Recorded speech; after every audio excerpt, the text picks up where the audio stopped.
Hello, everybody, and welcome to Scheduling Conflicts, the only show that only plays when other shows get canceled. And because it has no technical definition, I'll say the only premium actual play show? That word's got no legal depth. The only luxury? It's organic. Ooh, there we go. There's some other ones. Start Free popping range. those around. Free range. Yeah, there we go. The only free range. We're allowed out. There you go. They are. Everybody in this call, we swear, pinky promise, is allowed outside for at least an hour a day when we are not doing these streams. With that being said, welcome to Scheduling Conflicts, the only show that plays when other shows get canceled. One of my great loves on this network as we come up with new and exciting games to play. This is what led us into starting to play Monster of the Week, which is what led into, you really did just miss it by about 2 or 3 weeks now, Spencer's Monster of the Week campaign, The Prince of Charming, which was very fun. 9 episodes, really good. Go watch that when you're done with this. Today we're going to be playing Monster of the Week yet again. I tried to swing a last-minute Call of Cthulhu, but the other 3 people on the call would have had to learn all the rules in about 45 minutes, and that would have been incredibly impressive. So I'm not surprised it didn't happen, because I would have been frankly floored if you had pulled that maneuver off. That would have been pretty clutch. So we are going to be playing in a sort of pastiche of the late 80s, early 90s. Arnold Schwarzenegger is in the box office. The Alien movies are still good. And there is a sort of grainy camera filter over everything. All of life's problems have been brushed briefly under the rug, and we are going to be playing in that space. We'll be playing in the pseudo-fictitious city of San Zarco, where our band of monster hunters will be responding to a strange and mysterious call looking for aid out on the streets of San Zarco. We're about to go around the horn here and introduce our characters, and then I will introduce the mystery a little bit more formally. So I'm going to ask you guys before I begin, do you guys want to say your character and your playbook and tell us a little bit about them, or do we want to do some little smash cut vignettes? What do you think? I always love a good smash cut vignette. All right, then everybody just take a moment to start to noodle, because you know I'm about to ask you, what are you up to as everybody gets ready? And I guess I will describe the mystery first then, to give you all just a little bit of lead time to sort of plot that out in your head. The streets of San Zarco in the day are a tourist's paradise. Shops, beachfront properties, and of course, the boardwalk, with its Ferris wheel and other accoutrements to make it fun to navigate, but at night. For those that are in the know, there is fun to be had, illegal fun to be had, on the streets of San Zarco. One of those things that is very popular in this area is underground fighting rings, and that is just who has called in desperate need of your assistance. Mitch Wallace, one of the people that coordinates these underground fights, is missing his numero uno champion, or at least he was. Gone for weeks on some mysterious tournament. Carl Higgs is back, and Carl Higgs is a problem now. Acting strange, picking fights, staying out later than he used to, and he used to stay out all night. Mitch Wallace needs his prize fighter back, and he needs these streets safe enough to keep his business going. He reached out to the cops, nothing, of course. But when he looked down that list of people, he found another group that he could talk to. And we're about to meet them as they get ready to go out on this warm summer evening to see what's up. Who wants to go first? All right, Stefan. Cut me off a slice of Jack Loeffel. What do we see? All right, he's sitting in like his small cubicle at the agency. There's kind of it's a little bit smoky in there, and his computer screen flickers a little bit. It's got a crack in it, and he's kind of pulling out his a very well-worn list of missing persons. Most of them with a couple of them with green circles, couple marked out, and then a couple of lists of like people that are still unknown, and he's kind of just like kind of gritting and grinding his teeth, like looking at the data and just kind of keeping an eye on his computer screen. And he's kind of got like a tight, like one of those like tall like duster kind of jackets, and like there's like a submachine gun strapped to like his back that kind of gives him a little bit of a stiff leaning.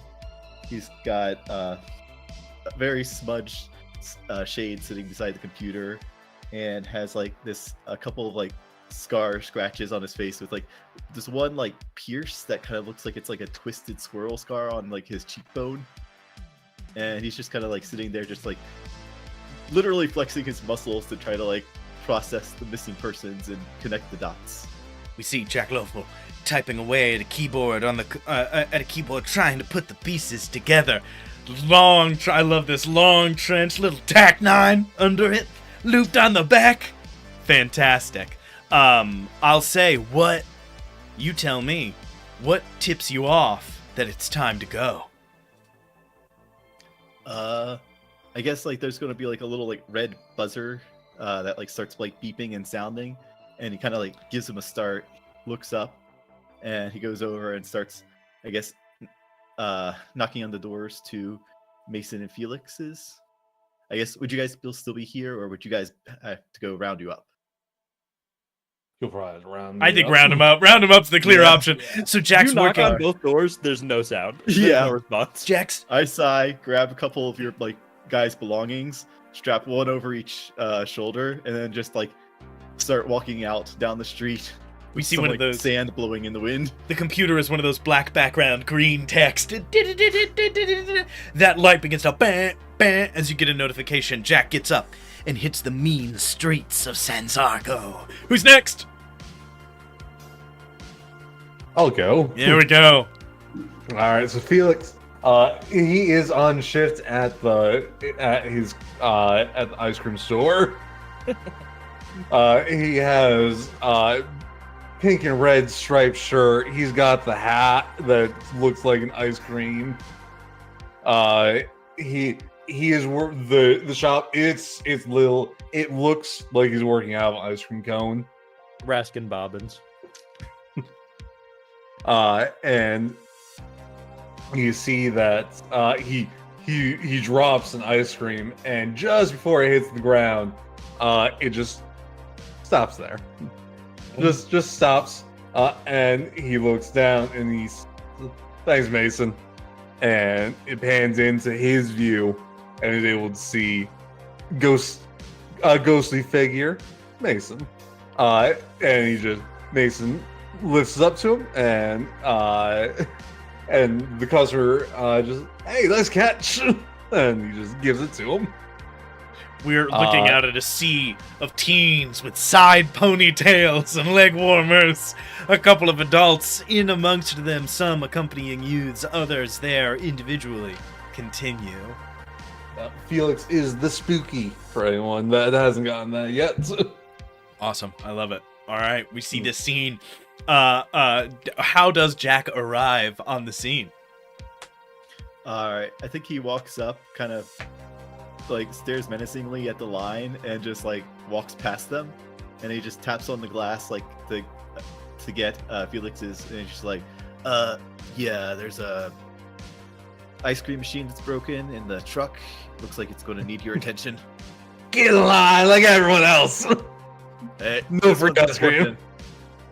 You're going to miss tomorrow's quota if you miss this one up, though. I really need your help to fix this thing. It's All looking right. bad. Jack, higher ups calling, they need to repair something. Great. You just get up and start to turn and leave, and a bunch of people, what the heck? A bunch of people in line, Hey. they throw their hands up. in the Cool air. it. One of them, they scatter. All right, we introduce Jack and Felix, who get into Jack's car. I walked here. You start to walk down the road. And I guess we'll introduce Mason next. Does Felix have a car? This is important for me to know. Felix does not have a car. Okay, and so you two look at each other, and we're all waiting for you to like slide across the dash of some cherry late 80s car, and you start to walk down the highway. California, famously walkable. That's what I hear a lot. San Zarco, famously walkable city, as you make your way out on the streets. The two of you It'll be a headed bus soon, I hope.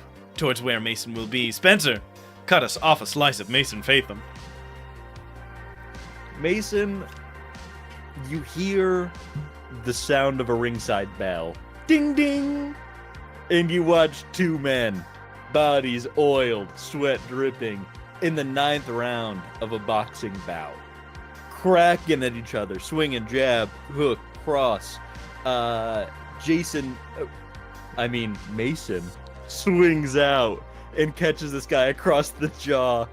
In slow motion, you get a good look at Mason himself. He has a bald head, sort of gaunt cheeks, about 6 foot, 6'1", stubbly, a bit of a pale cast to him, but very muscular. And he catches him across the jaw, and he recoils and slams down onto the mat, knocked out cold. Mason puts his hands up. The referee calls it. That guy's been knocked out cold. Mason turns. He leaps over the side of the ring, walks to the locker room, throws on also a duster, very reminiscent of Jack's, but much newer. It seems like he just bought it. Puts that on, looks left and right, waits for the last person to sort of leave the area, collects his pay, and he walks out the back, revs up his motorcycle, and he takes off down the road, heading back to HQ. I was with bated breath waiting for Mason, waiting for someone to yell cut. That's what I thought was happening. For sure. We see Mason duke it out in this fight and then head out the back. A classic late 80s look. A boxer leaves in a trench coat, no shirt, pants. Oh, yeah. Absolutely. You tear down the road on your motorcycle and are very surprised to see Jack Lofel and Felix on the side of the road walking towards the gym that they knew you'd be fighting at tonight, while the GM, the keeper, asks for someone to put the music back on. Roger that. So I assume Mason stops and rips off to the side as Jack and Felix, you see Mason do the Akira slide because we've got the budget for it. There's a sidecar. Hop on. Hey, human Mason.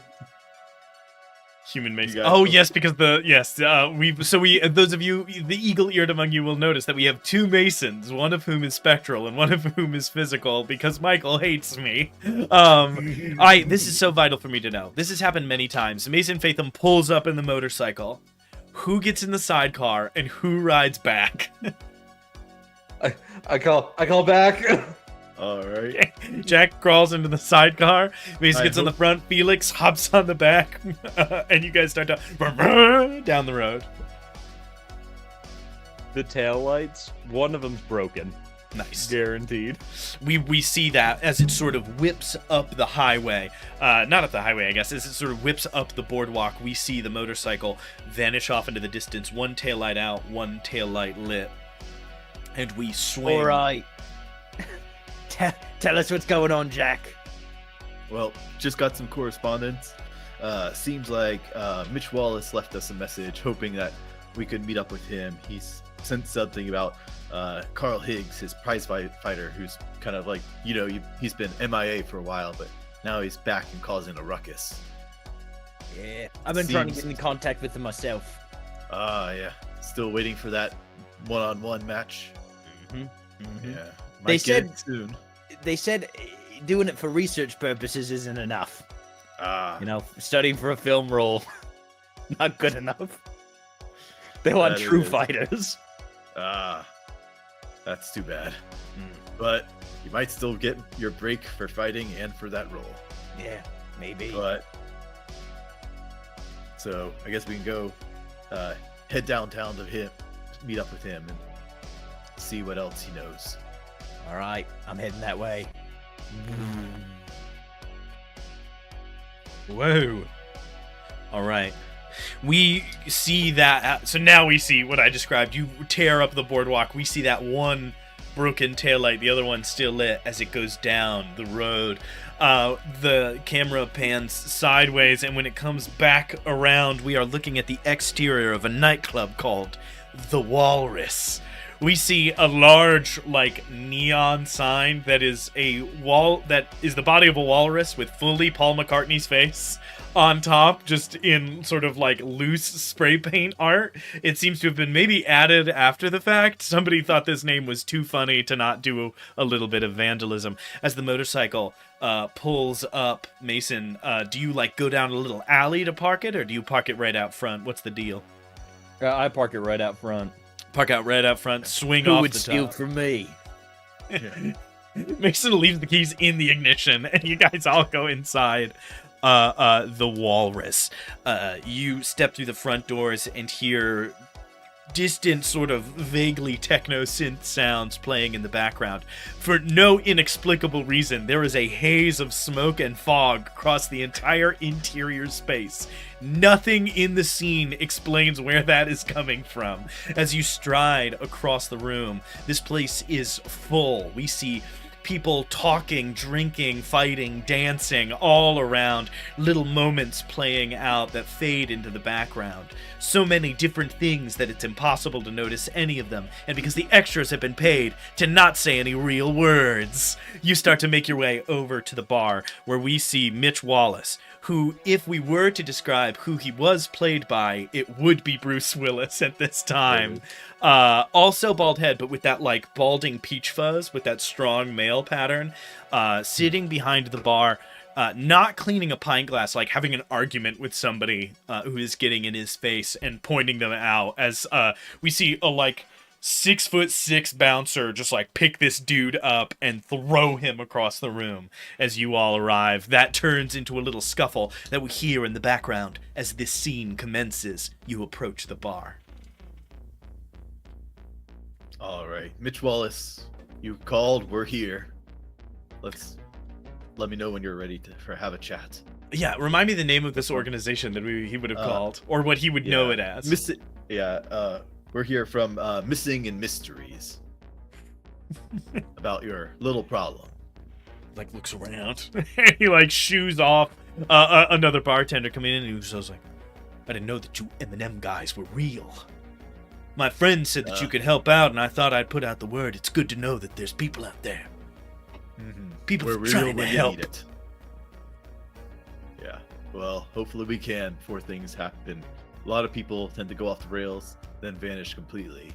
It's either that or just completely gone without a trace and any signs. So. Well, that's what I thought was going on with Mitch Wallace. Sorry to interrupt you. I thought you were done. That's what I thought happened to Mitch. He said he had some new contract he was going to go look at. I told him to get out and never come back if he's going to double break on our stuff. But he went out anyways. Gone for weeks. Everybody thought he was dead, including his fiancée we left all alone. Did he say who he was contracted with? He was real cagey about it. All he would say was that he had a connect.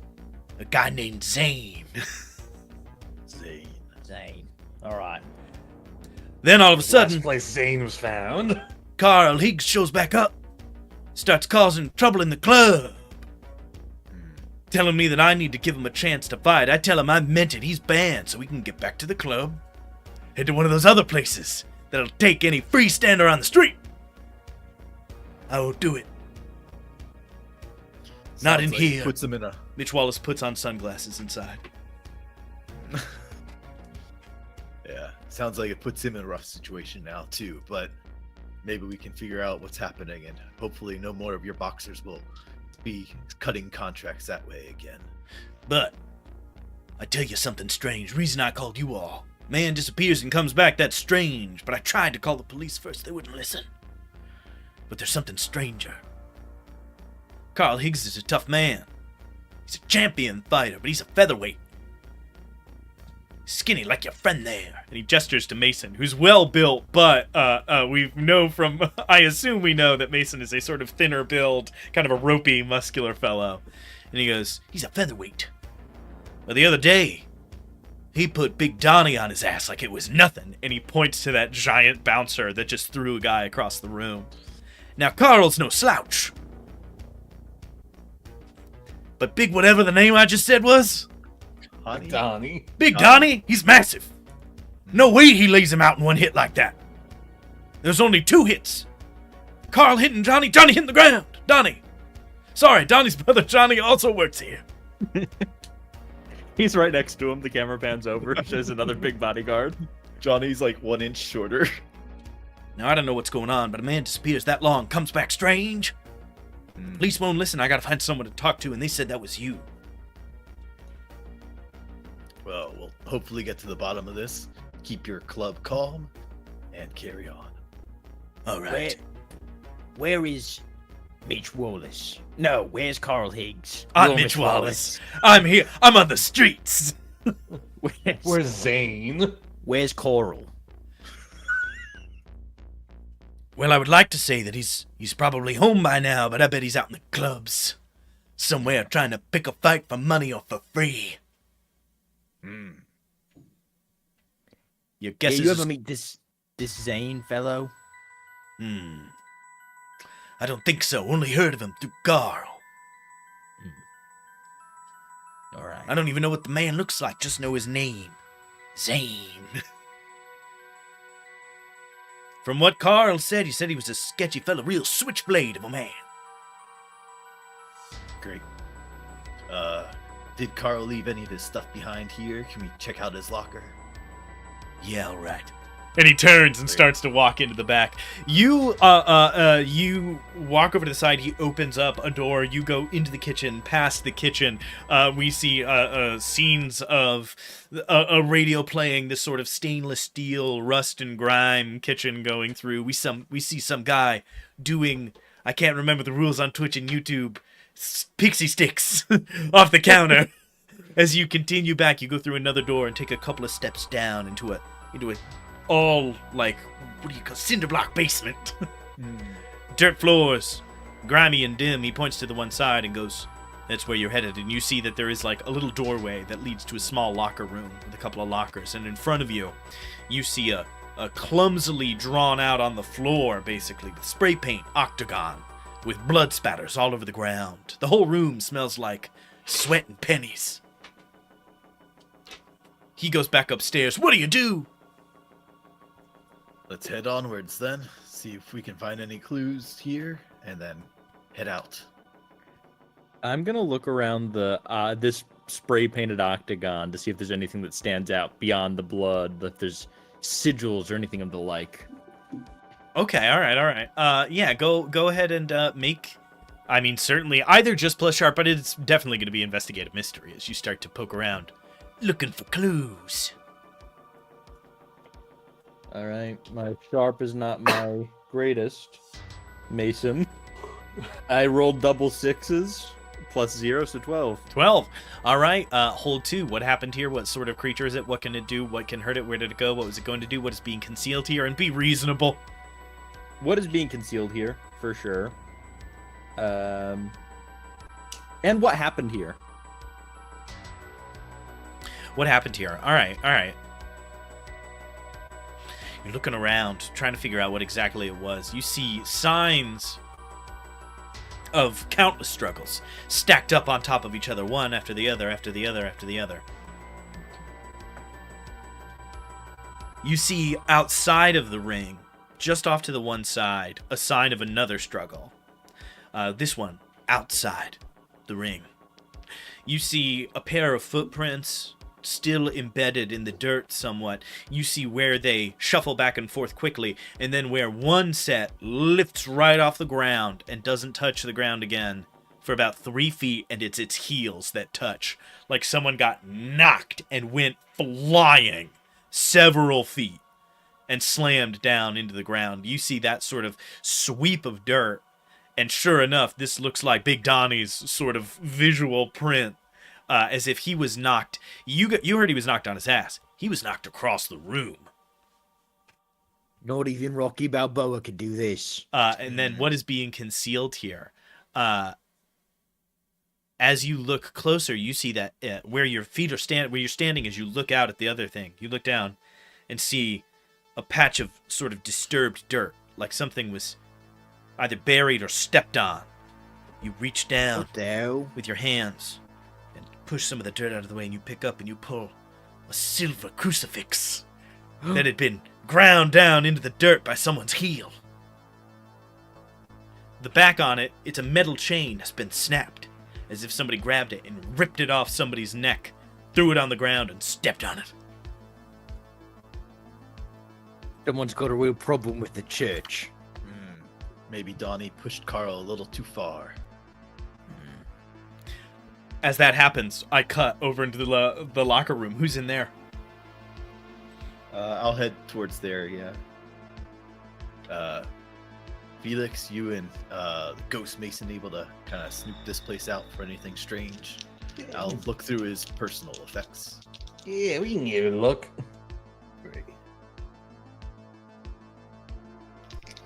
I will, I guess, look through the locker and roll a 3. Nice. So It looks like it's locked. What is it? What is it? You rolled a 3, but this is an 80s movie. You open it too hard, it goes back and locks itself. Oh no. You take a look as you're walking up. You just go to open it. You go to grab the top. It is, Felix, are you also in the room? I am, yes. As you see Jack pull it back, you see a little line of fishing wire that he doesn't going from the edge of the door to something inside. As he pulls the door, you both hear a distinct clink clink, and you look up to see the pin of a grenade that's just been pulled a booby trap in the side of the locker. What do? Oh, Hard move. Felix, get out! I want to go try to, I guess, protect someone and push Felix out of the room. Okay, roll to protect someone. Dang, rolling terrible. I think blowing a luck piece before I blow up. Yeah, sure. Go ahead. Blow a luck. We're good. I encourage you guys, be loose with those. It's a one-shot. Unless you think that you really want to play one of these 3 again. Alright, so you make it a 12. So I just whole hard like dive at Felix to like push him out of this room so he'll be like as far away from as possible. Sure. Do you want to suffer little harm? All impending danger is focused on you. You inflict harm on the enemy. That's not an option. So do you want to suffer little harm, or do you want all danger to go to you? All danger to go to me. I think I want to be like in the doorway, kind of, I guess, absorbing the blast. Alright, in that case, Jack, you take 3 harm. All right. As you are blown across the room. Mason, you hear a loud pow come from the other room as Jack and Felix are both sent flying across the space, slamming into the wall on the opposite side. The back of my duster is like completely shredded off, and like there's like shrapnel and stuff sticking out of my like flak vest. Absolutely. Yeah, so I guess you reduced that 3 down some? Yeah, I Nice. guess I have the battlefield awareness and the flak vest, so -2 damage. Nice, so only 1. Yeah, you see, for a moment, there's this a moment of panic as Jack pulls off the trench coat, and we can see that he is in, like, full body armor, and just starts to pull some pieces of shrapnel out of the back of his vest. As Mason, you run across the space, you see nobody seems too terribly hurt, but the lockers on that side are a mess. They've been destroyed. I run over to the locker to see if there's any, like, paper that's on fire, anything that I can try and salvage. Yeah, act under Before. pressure. Yeah, for sure.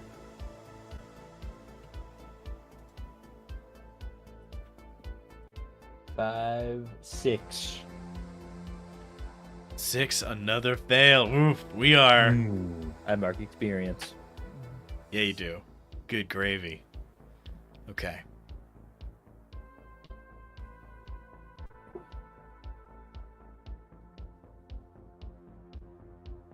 All right. I'm looking at thinking about my options here.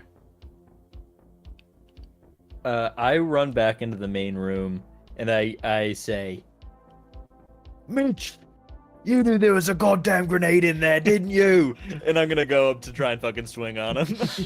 No, yeah. So, as you take a look around with a 6, I think you've actually narrated it perfectly. There's nothing there, and you get this impression in your head that Mitch was trying to pull something on you. You run up the stairs to go swing on Mitch. Do you want to roll to kick some ass? Yeah, fuck yeah. As the rest of you catch your breath, your ally and companion snaps to action. It's all he knows. 6. What? I have an ability. What could go wrong? Whenever I charge into immediate danger without hedging my bets, hold 2. Am I charging into immediate danger knowing that these bodyguards are going to be here? Yeah, for sure. So do you want to spend 1 to make that a mixed success? So what that's going to end up doing is I just get to inflict 1 harm regardless of the effect of the roll. Okay, I think with the 6, you run up, and with that failed, you feel the massive baseball mitt-sized hands of Big Donnie grab your shoulders, but you do still manage to knock Mitch in the face. As he takes this hit and sort of whips off to the side, unusually red blood off of the side of his face. What the heck is wrong with you? You not hear what just went off downstairs? What? I don't know anything. I told Carl to take his stuff and get out of here. He set up a fucking grenade. In my club? You gotta get your house in order. That son of a bitch. As you turn and go downstairs, it goes, Big Donnie! You hear an argument start as you go back downstairs. All right, downstairs crew. We got that blown up locker. We found that other little bit of evidence. What else are we looking for, or are we done here and ready to move on?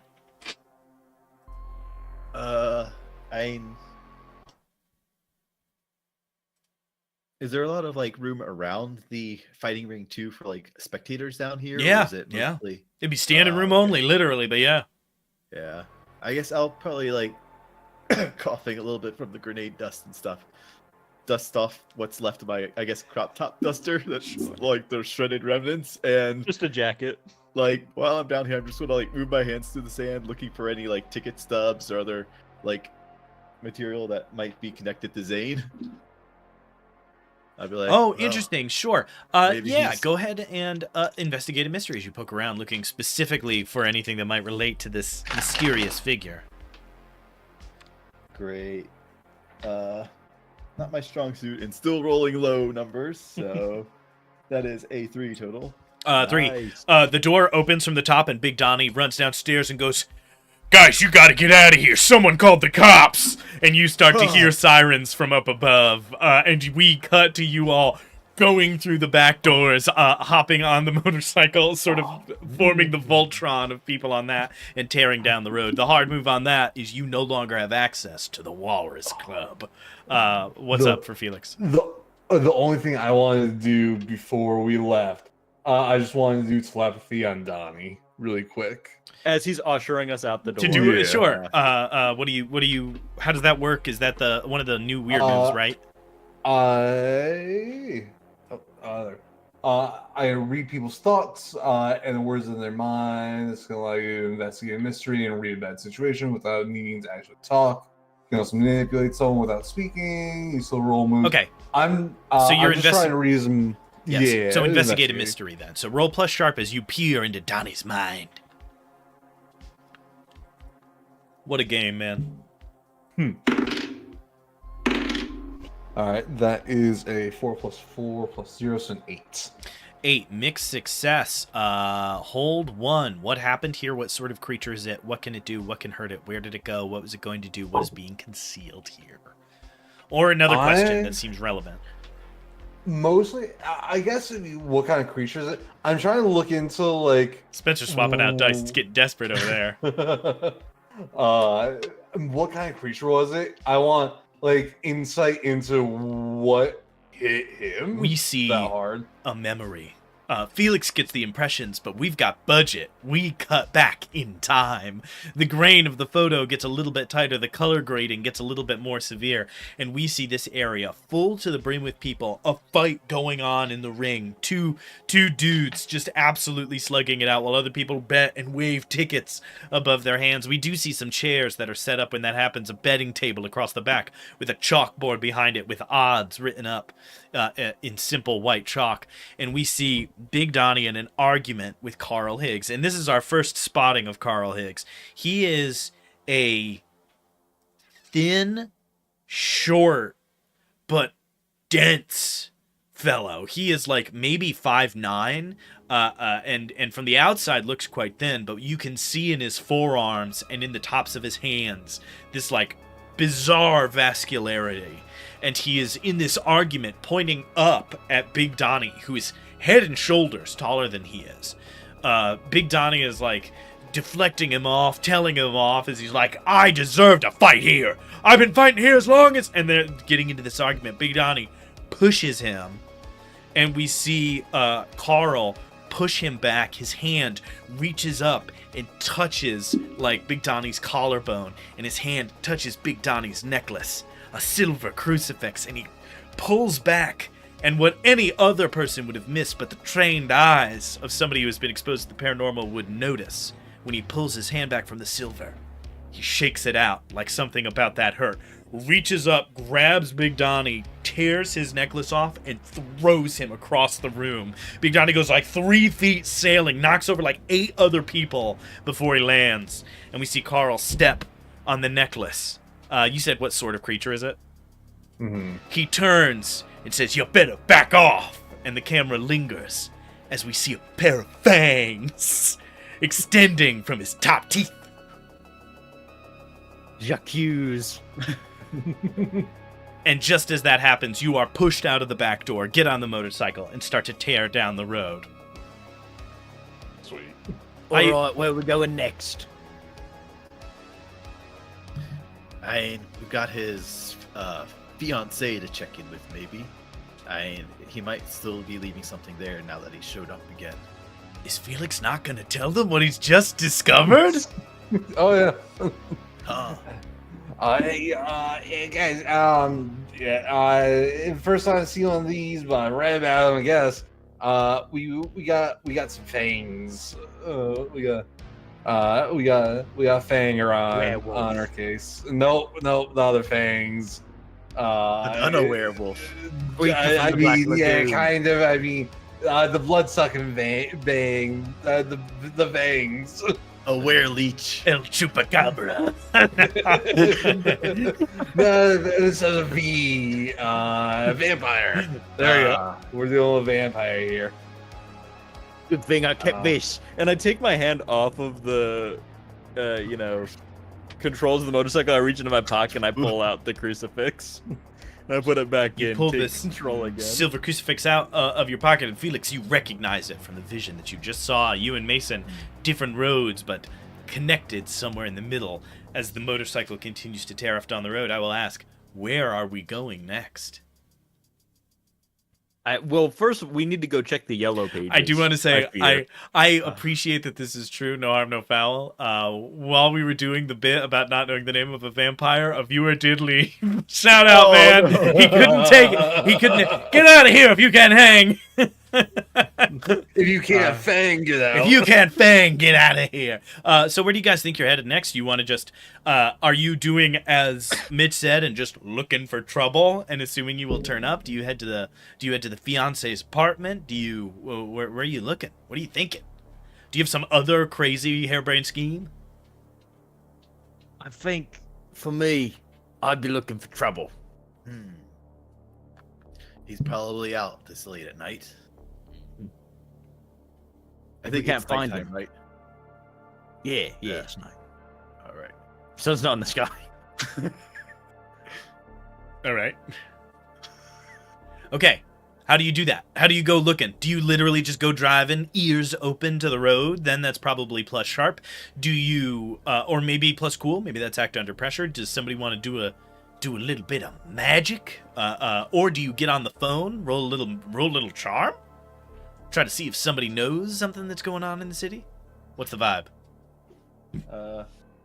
Yeah, if we pull over to a payphone, I can maybe like call the agency and see if they have some intel on places that tend to draw that kind of attention to themselves. Yeah, right. All right. I pull over to the first payphone. All right, there's 1,000 of them. It's the late 80s. You pull over to Instantly one of the pull over. payphones. There is somebody at it who quickly scampers off as a motorcycle. He clicks, hangs up, tries to grab his change, and fumbles it, and just sort of walks down the road. A minor celebrity cameo. He's like a B-lister. As you guys hop off the motorcycle, and Jack Loeffel, you make your way over to the payphone. It's Screech Alright. from Saved by the Bell. There you go. I put in a dime, 3 pennies, another dime, and 3 more pennies, and it like has a little like static in it as I pick up the phone. You put in. So to be clear, every payphone in San Sarko has a programmed code for the M&M Monsters and Mysteries organization. You put in that combination of change, hear a moment of static, and then on the other side, eventually you hear a click and a pickup from the other side. How can we help you today? Yeah, we're looking for maybe something with like fangs and a penchant for blood. Seems to be a little bit of got a silver allergy and spiritual aversion to it. We're looking for any places that they might be haunting and disrupting in right now. All right, I'm going to ask, Especially- as the professional, is there a role associated with the ability Yeah. to sort of call on your org? Yeah, when you deal with the agency requesting for help, or making excuse for failure, roll sharp.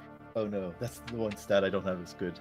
All right, I thought it was a different stat, but all right. So I roll stat sharp then to see if they help us or not. Okay. So that's a 7. So on a 7 to 9, things aren't so great. So they might chew me out, or there'll be fallout for my request. Ooh, okay, interesting. All right.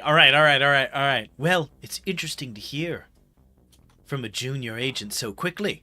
Don't feel like doing your own work out there, Jack? We've kind of hit a couple of explosive dead ends so far. Sorry about that.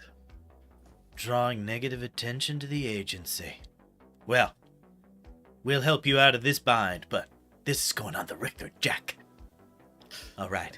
Well, hopefully make it up soon. They start, you hear a little bit of sort of dial-up tone as they begin to look through. All right.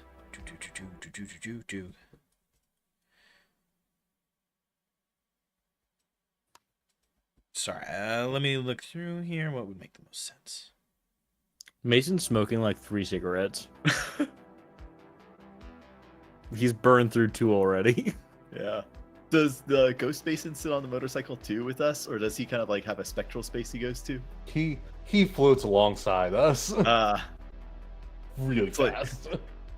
It's like you're on the one side, and then he's like on the other side, and I'm in the sidecar. So it's like a 4-person Little like squadron. quadrant. He's sprinting with us. Ghost sprints. There you go. You hear a voice click back on after just a few moments. The Meller Creek area has had an unusual number of disturbances and an unusual number of bodies in the morgue.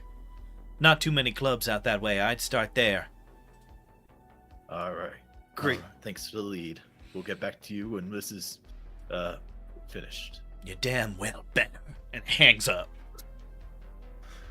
Oh man, they didn't even give me my coins back. Well, guys, Miller Creek's what they seems to be like a spot that's getting a lot of dead bodies and only a couple clubs over there. I know Miller Creek.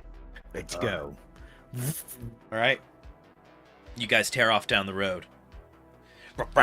tearing off down the. It is not too long before you arrive at the sort of mid-sized neighborhood that is Miller Creek. It is adjacent to the boardwalk, but a few streets back. It is mostly a single street of population, with bars and restaurants built into buildings, sometimes with a couple of apartments stacked up on top. Most of the time, just solo constructions that you have to walk to the next and the next and the next building, or in your case, take the motorcycle.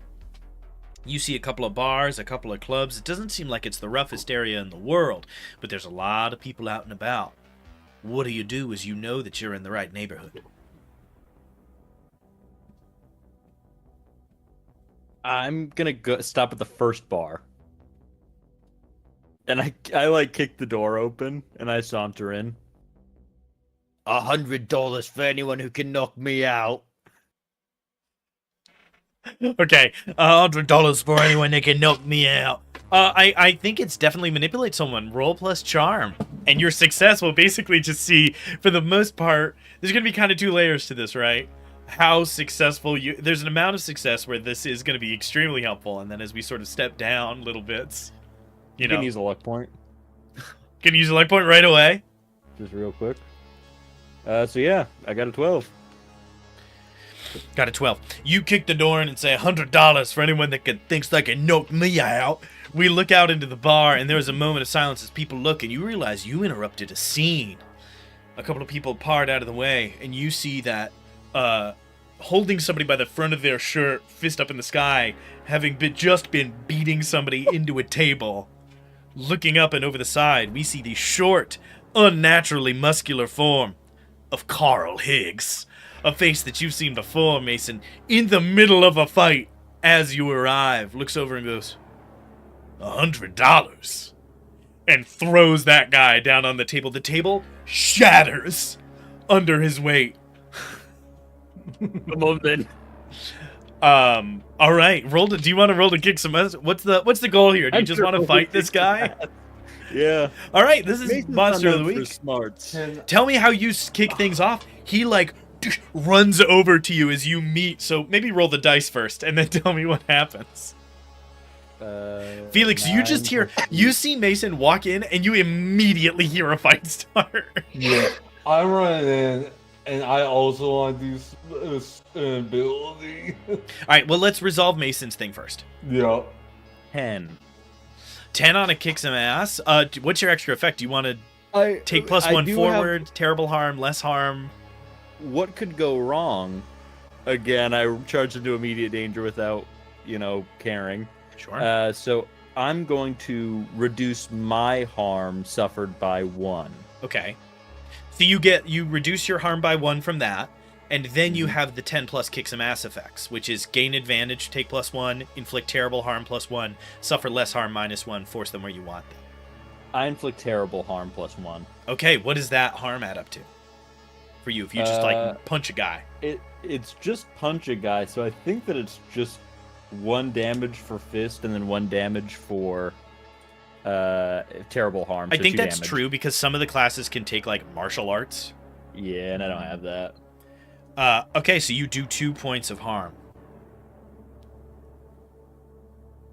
Good to know. All right, so you do exchange blows, however. You delve out with this punch. It is perfectly delivered, and you see that while it does hit him, and hit him hard, how do you catch him?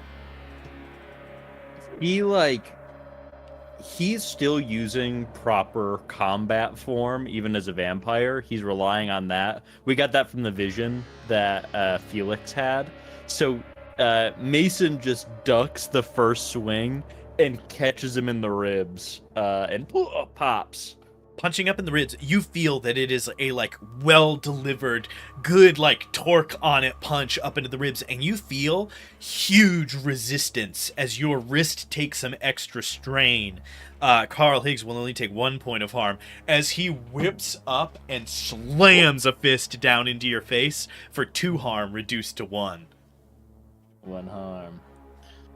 Felix, as you walk in the door, you see Mason and this guy locked as he catches him, and Mason catches a hit in the face, neither of them moving their feet. Felix, you said you had something you wanted to do. Jack, you can go right after that. What's up? Yeah. Yeah, I want to cast Jinx. You can encourage coincidences to occur the way you want. So I'm jinxing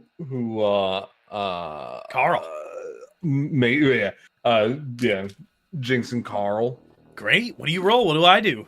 It's nothing you do. Well, I never do anything. That's what I like about Monster of the Week. I just sit here. I'm rolling plus Narrate. weird. On a 10 plus, I hold 2. On a 7 9, I hold 1. On a miss, the keeper holds 2 overuse. We use the same way. All right. What's up? But go ahead. Roll. Roll plus weird. All right. Where's my weird? Probably My weird's plus- pretty plus 2. So that is a 6 plus 3 plus 2. So 11. 11. All right. Huge success on that one.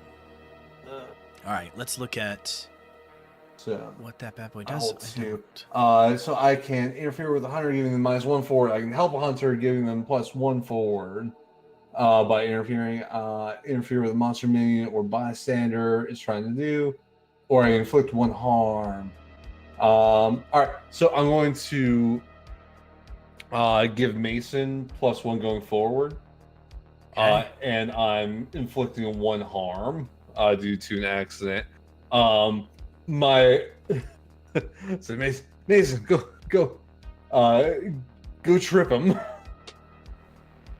Yeah, So as you Mason- sort of do this, as you do this, this is the most hateful thing you've ever done. Naming the ghost Mason while we have a character named Mason. We all watch. Mason. We all watch as Carl immediately recovers and goes to lunge forward and takes a bad trip and slams his head into the edge of the table. 1 harm reduced to 0. But he is off his feet and sort of knocked off course, and that is where that +1 forward goes for Mason. Mason, Fathom, you have that +1 forward, so that is until the situation changes. You sense that even with whatever strange undead power he has, hitting his head like that rang this vampire's bell. And so he comes up still a little fuzzy. When he opens his eye, you can see that the blood vessel on that side is destroyed, and his eye is this deep dark red. That hitting your head like that probably would have taken and put a normal person in the hospital. But he's just kind of dazed as he gets back up on his feet. What do you do next? And then we'll cut to Jack right after that, because we're kind of ping-ponging a little. Yeah. He falls down, and Mason reaches over to a pool table and grabs a cue off of it and swings that down. Okay, great. I love this because everybody was like, "Oh, a boxing boxing," and then you just do break a stick over his head. 5 plus 1, 6. 5 plus 1, 6 on a kick some ass. Oof. That's Now with the your overflow. +1 forward. Oh no, +1 forward, 7. Let's 7. go. There we go. Nice. All right, you inflict harm to each other. That is great. You swing down with this pool cue, cracking it over the top of his head as he reaches up kind of clumsily, grabbing you by the collar. What kind of wait, you just have a jacket. Do you have a jacket, no shirt on, or do you have something else There's on? no shirt. I've got boxing shorts and a big ass duster on. He grabs you by the front of your jacket and whips you down next to him, and you slam into the table as well as he leverages himself up a little bit higher. I'll say that would also be 1 harm, which is reduced to 0.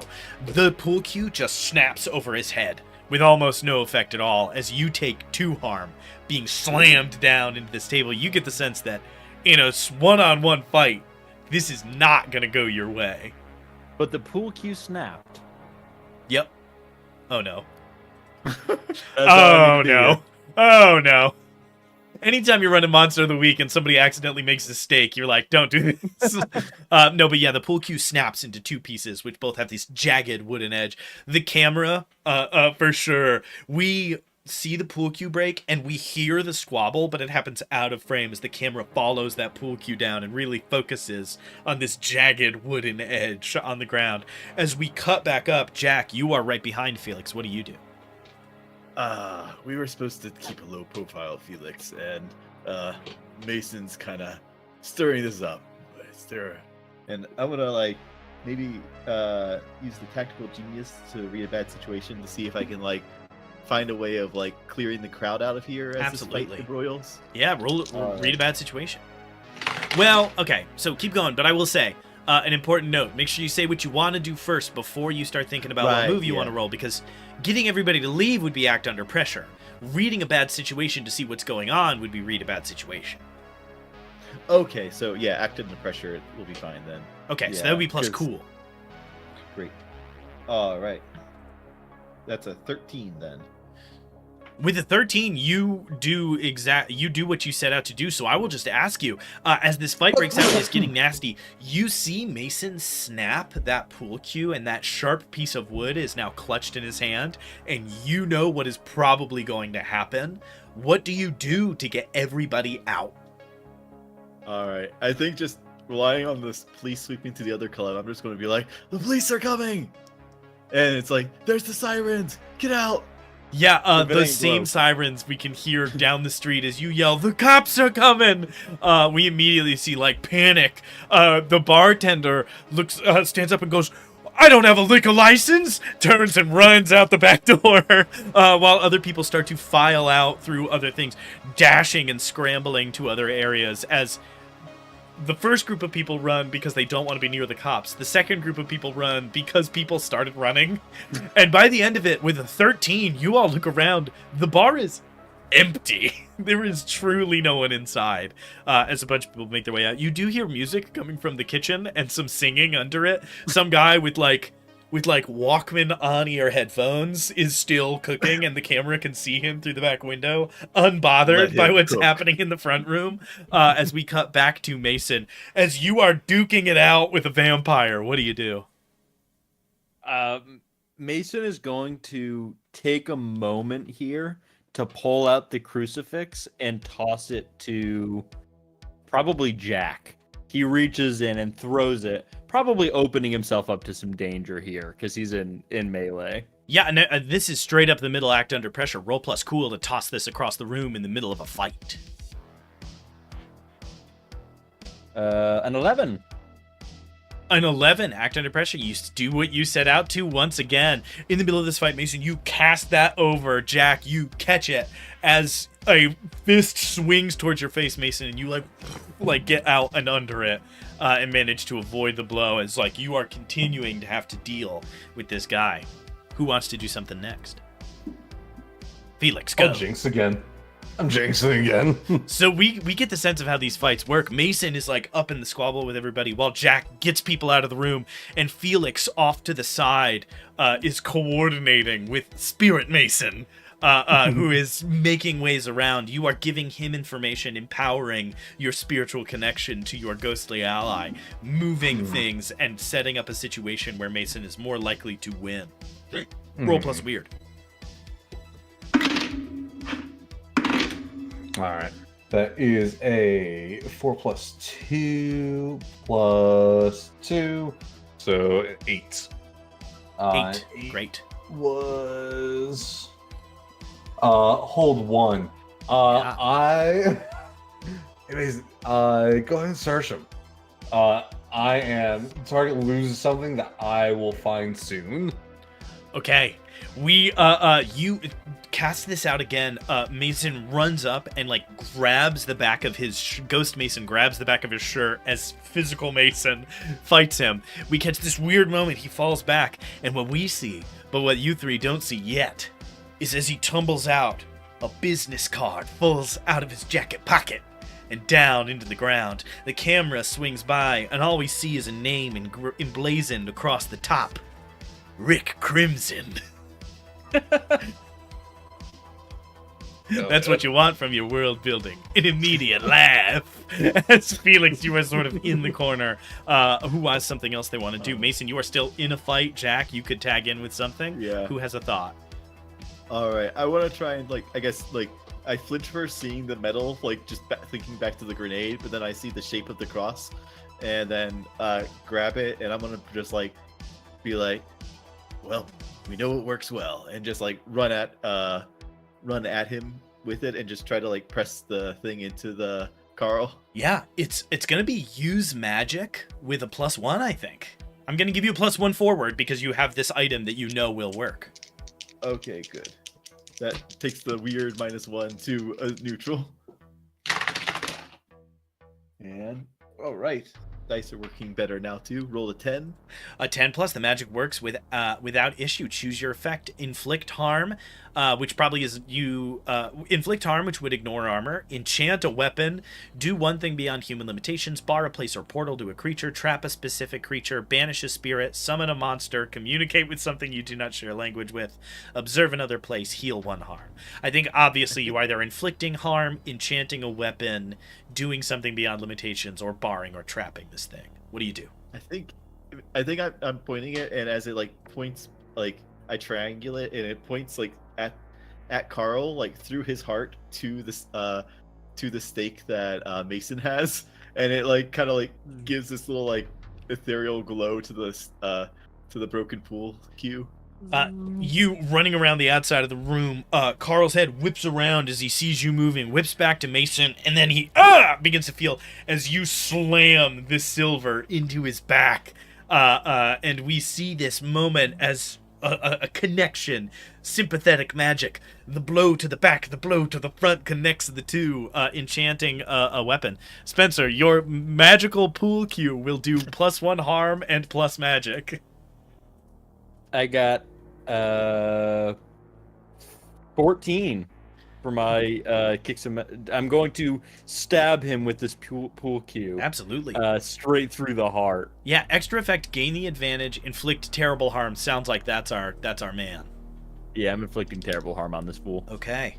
So in that case, the pool cue does 1 harm. You inflict terrible harm, which does another harm, and you have the bonus from the magic, which does 3 harm. Go ahead. And is a stake one of its weaknesses? Does it do is. additional damage for that? It is. Yeah. Yes, the stake, a stake through the heart. Silver garlic, a stake through the heart are a couple of the weaknesses of Carl Higgs. As he, what's going? Where do you know? As you bury a pool cue in his chest, Carl Higgs falls back. His body beginning to atrophy and shrink to mummify as you start to see the strange process of vampiric dying. His cheeks grow sallow, his skin begins to wrinkle like a mummy's. As he falls to the ground, clenching like a spider dying, he coils and falls to the ground, dead. Just as Felix... on that. Hell yeah. Just as Felix walks up and picks up that business card. A name emblazoned across the top. Rick Crimson, Fight Coordinator. And We with did it, that, gang. We've done it. we're gonna take a 5-minute break. We're gonna take a little break here. Go grab a snack, grab something to drink. We will see you all at about 9:05, 9:04. This has been a ball. I can't wait to see how the rest of our mystery plays out with Carl Higgs dealt with. Catch you all in a few. Thank you, 5.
welcome back to Scheduling Conflicts, the only show that runs when other shows are canceled. In the first half of our rip-roaring adventure, we met Jack Lofel, Mason Fathom, and Felix, a trio of monster hunters connected by a variety of idiosyncratic moments in their past, called upon by Mitch Wallace, the owner of the Walrus Club, an underground fighting club that is also a normal club. Don't worry about the logistics of that.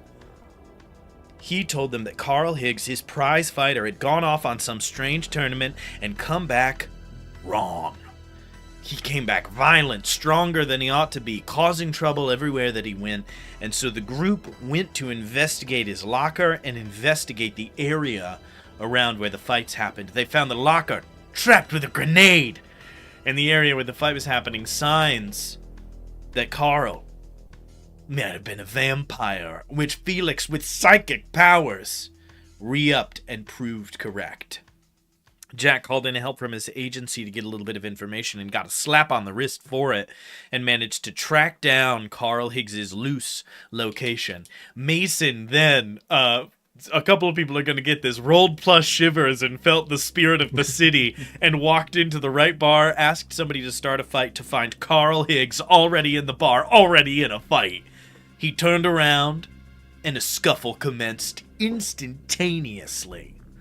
With a little bit of quick thinking and some magical assistance from Felix, the luck of Carl Higgs was put off kilter. Jack got the place empty, other than one guy still working the kitchens with headphones on, and Mason drove a broken pool stick through his heart, killing Carl Higgs. The vampire dealt with, we cut out at the scene where Felix picked up a business card for Rick Crimson, fight coordinator. Spencer really likes that name. I forgot about it. Or in the 5 minutes we were away, I forgot that was the name. Well, looks like we've got a place to drop this package off at. This wasn't it. There's more. He had to have come from somewhere, right? Yeah, he didn't really feel like a head vampire to me. He was like more like a brute. Yeah. He felt like one to me. He hit like a truck. Yeah, I think the Carl you knew must have been gone, though. There's something else that kind of was causing him to be such a monster. You know, I finally got my bout, though. That's true. And All right. we'd have no bell, but it'd be ringing for your victory. Let's go with it. Where is there just a name, an address? What's on that card? You see Rick Crimson, fight coordinator. There is a few numbers. There's an office number and then another number below that. And if you flip it over, there's an address on the back for a little place called the Crimson Octagon. Let's go. Might as well head there. Mind if I borrow your trench coat? Hey, go ahead. All I right. don't know where that is. Spencer's Mason Fathom accent is starting to go that, like, dog, like, that pug route, where it's like, with each generation, every time you pause and talk again, it gets worse. It gets, like, more severe. It's really good. You guys rip out to the motorcycle. I will. Go ahead. I take the last remaining trench coat that the agency has, put it over Carl's like shriveled husk body, kind of tie it up and put it over my shoulder. Ew. Jack, Can't leave this here. The agency will hound me for years after this. Jack throws the I'm body over keeping his this. shoulder. Mason Keeps the keeps bullshit. his pool cue. And you guys make your way out to the car. Mason, you lose your +1 forward as the scene changes. And you guys tear off down the road. Do you dispose of this corpse at some point, or do you bring the corpse to the Crimson Octagon? Anyone see Brain's head. Good. Yeah, I think Alright, let's find the dumpster, I guess. Perfect. On the way there, you pull off down a side alley, see a dumpster, open it up, and toss the body of Carl Higgs inside, slamming it down on top. I shake out, smack your duster, hand it back to you. Like, I put it on. yeah, at least it was helpful for keeping everything under wraps. Fantastic. You put that. You put your dead guy duster, dead man's blood. There you go. That's an anti-vampire thing, right? And you guys continue to tear down the road. Are you headed directly for the Crimson Octagon, or is there anything else that needs doing on the way? I'm heading directly there unless one of the boys says otherwise. Sounds good. This is out of character. You guys can see it, so I'm not going to say in character. I am 1 point away from being unstable. If I get hit by just a regular punch, I go unstable. All right. I guess after we dump the thing, I've got first aid, so I can like patch you up. If you want. All right. For sure.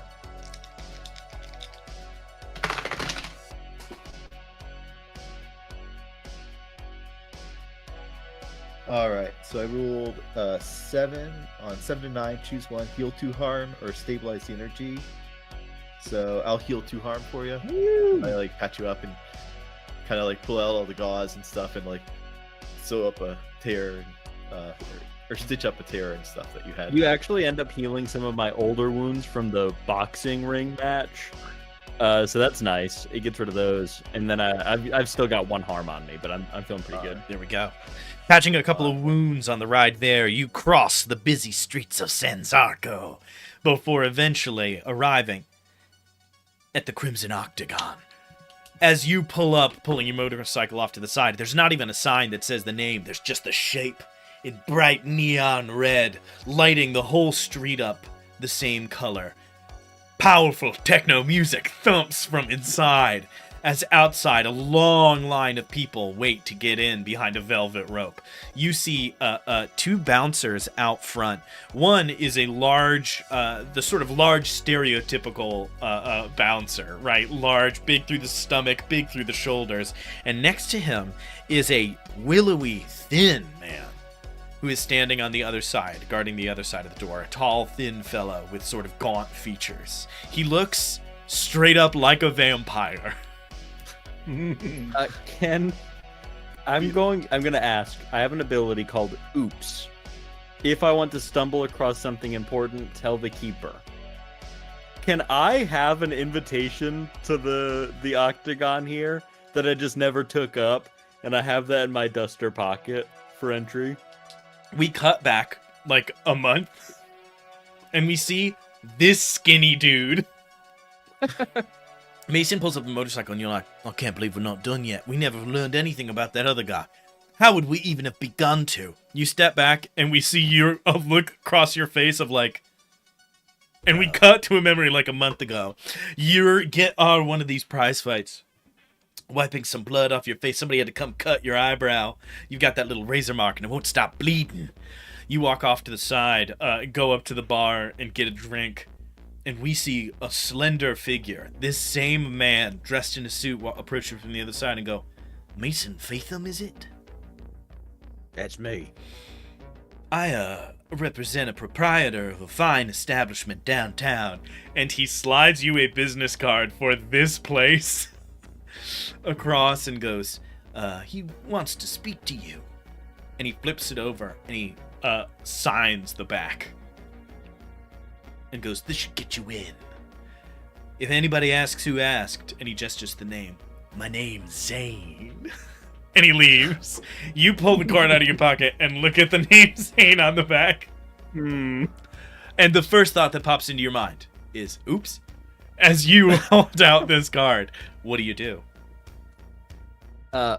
Follow me, boys.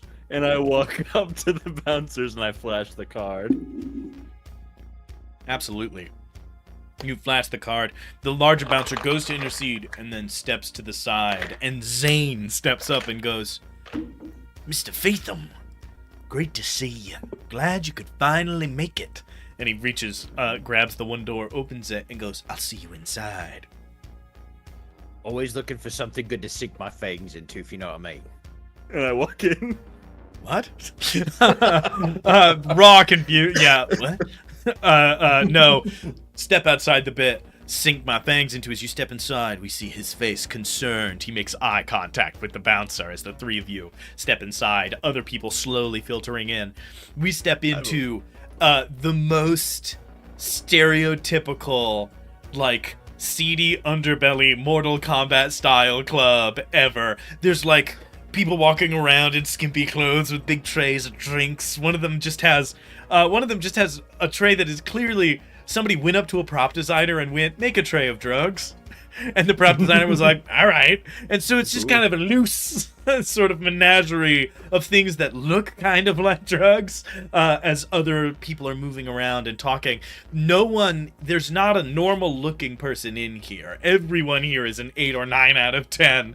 It is ridiculous as you make your way through, loud music thumping. There's like 3 different bars serving people as people are also making their way around and talking. And off in the back, you can see where there is this sort of bar area leads up to a big set of doors that clearly lead into some other larger place, and you hear the sounds of raucous cheering coming from the other side of those big double doors. I will I'll whatchamacallit, tap Felix on the shoulder and be like, my grandfather, when he was alive, the agency dealt with a couple of toothy outbreaks back in the day. I'm not sure if he could still use it, but do you want to do you think his ghost could use the cross itself against these guys? And I'll hand you the silver cross. Sure. And I go to Mason, just put the cross around his neck. That'll work. Is it just hanging in the air? It falls. You go, and it falls down to the ground. Think Granddad Mason can pick it up or something? You have to use weird for Mason, Granddad Mason. Mm-hmm. I'm just going to call him Granddad from now on. You have to use magic for Granddad to interact with the physical world. Okay. Yeah, I don't think I hold that much concentration. I'm sorry. All right. Well, In the middle of a fight, you throw it at in the general direction that you think you'll be in.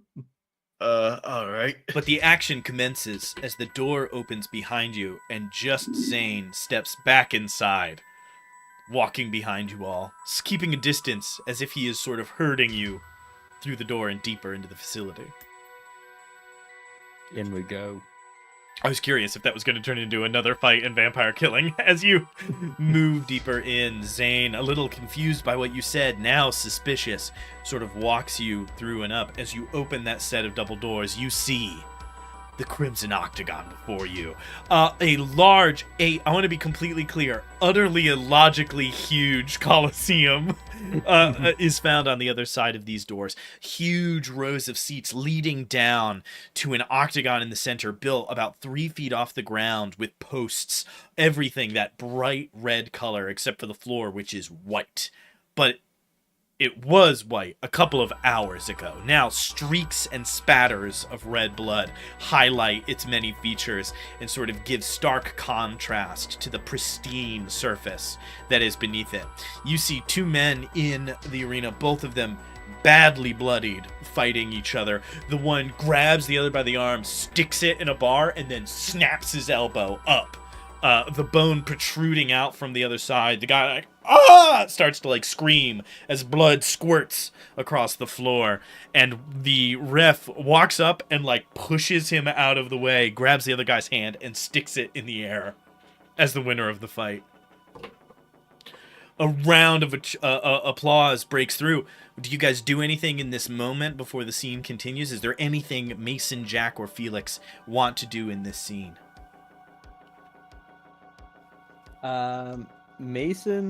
Human Mason, is he looks around to see if there's anybody else who strikes him as being particularly vampiric in the room. Anybody who licks their lips at the sight of the blood, have no color to their cheeks. For sure, read a bad situation. For sure, read a bad situation. So roll plus sharp. Let's see what the result is. It's your fool. Saying that in that voice was incredible. With a 4, 2 things happen right back to back. The first is Zane has moved closer and is standing right behind you, making it hard to focus. And the second is as that fight ends, the whole crowd begins to chant, "Crimson, Crimson, Crimson, Crimson, Crimson! As this torrent of cheering begins to whip up, we see a man step out onto the Octagon. He has lace-up boots that go to the top of his calf and like little red and black wrestler shorts on. Red in the front, black in the back. He has a huge blonde perm swept out through the back, cut close on the sides. It's a mullet perm because it's sometime in the late 80s. He walks up with a microphone in his hand and goes, "So you want to hear something from Rick Crimson?" And the crowd begins to cheer again as this moment of distraction appears.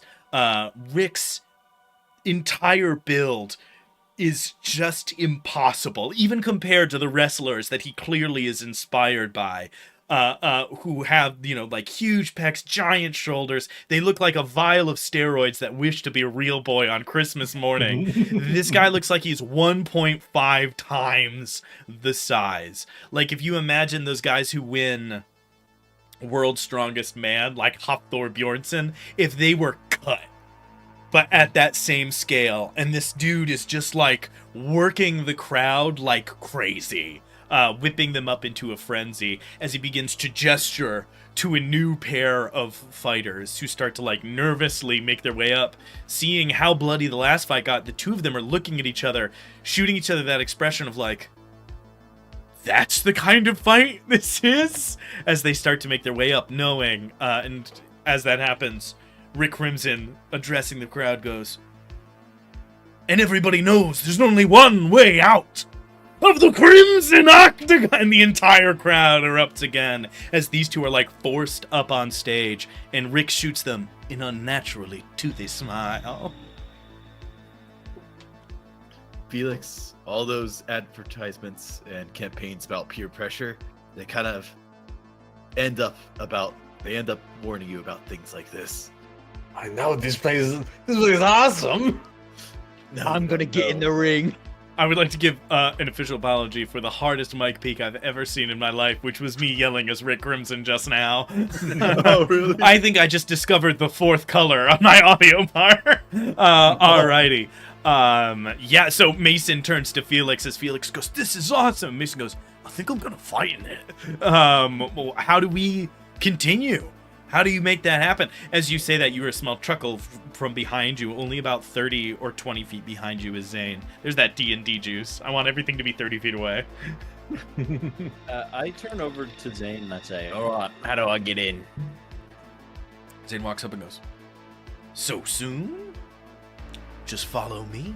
I just gotta introduce you to the big boss." And he starts to walk down one of those central staircases. One of these, like, things that leads down to those paths out, vomitoriums, that lead down to the side of the Octagon. So Jack and Felix, you watch Mason get led down and led around the side of the Octagon. Mason, as you continue, eventually you feel a spatter on the side of your face as you look over, and it is a streak of blood coming from the fight that is whipped across your and Zane's face. You turn around just in time to see Zane lick the end of his finger as you continue forward. Just to cue up to the audience one more time that Zane's a vampire. just in case you missed it. 80-90% sure now. Yeah, no, you gotta.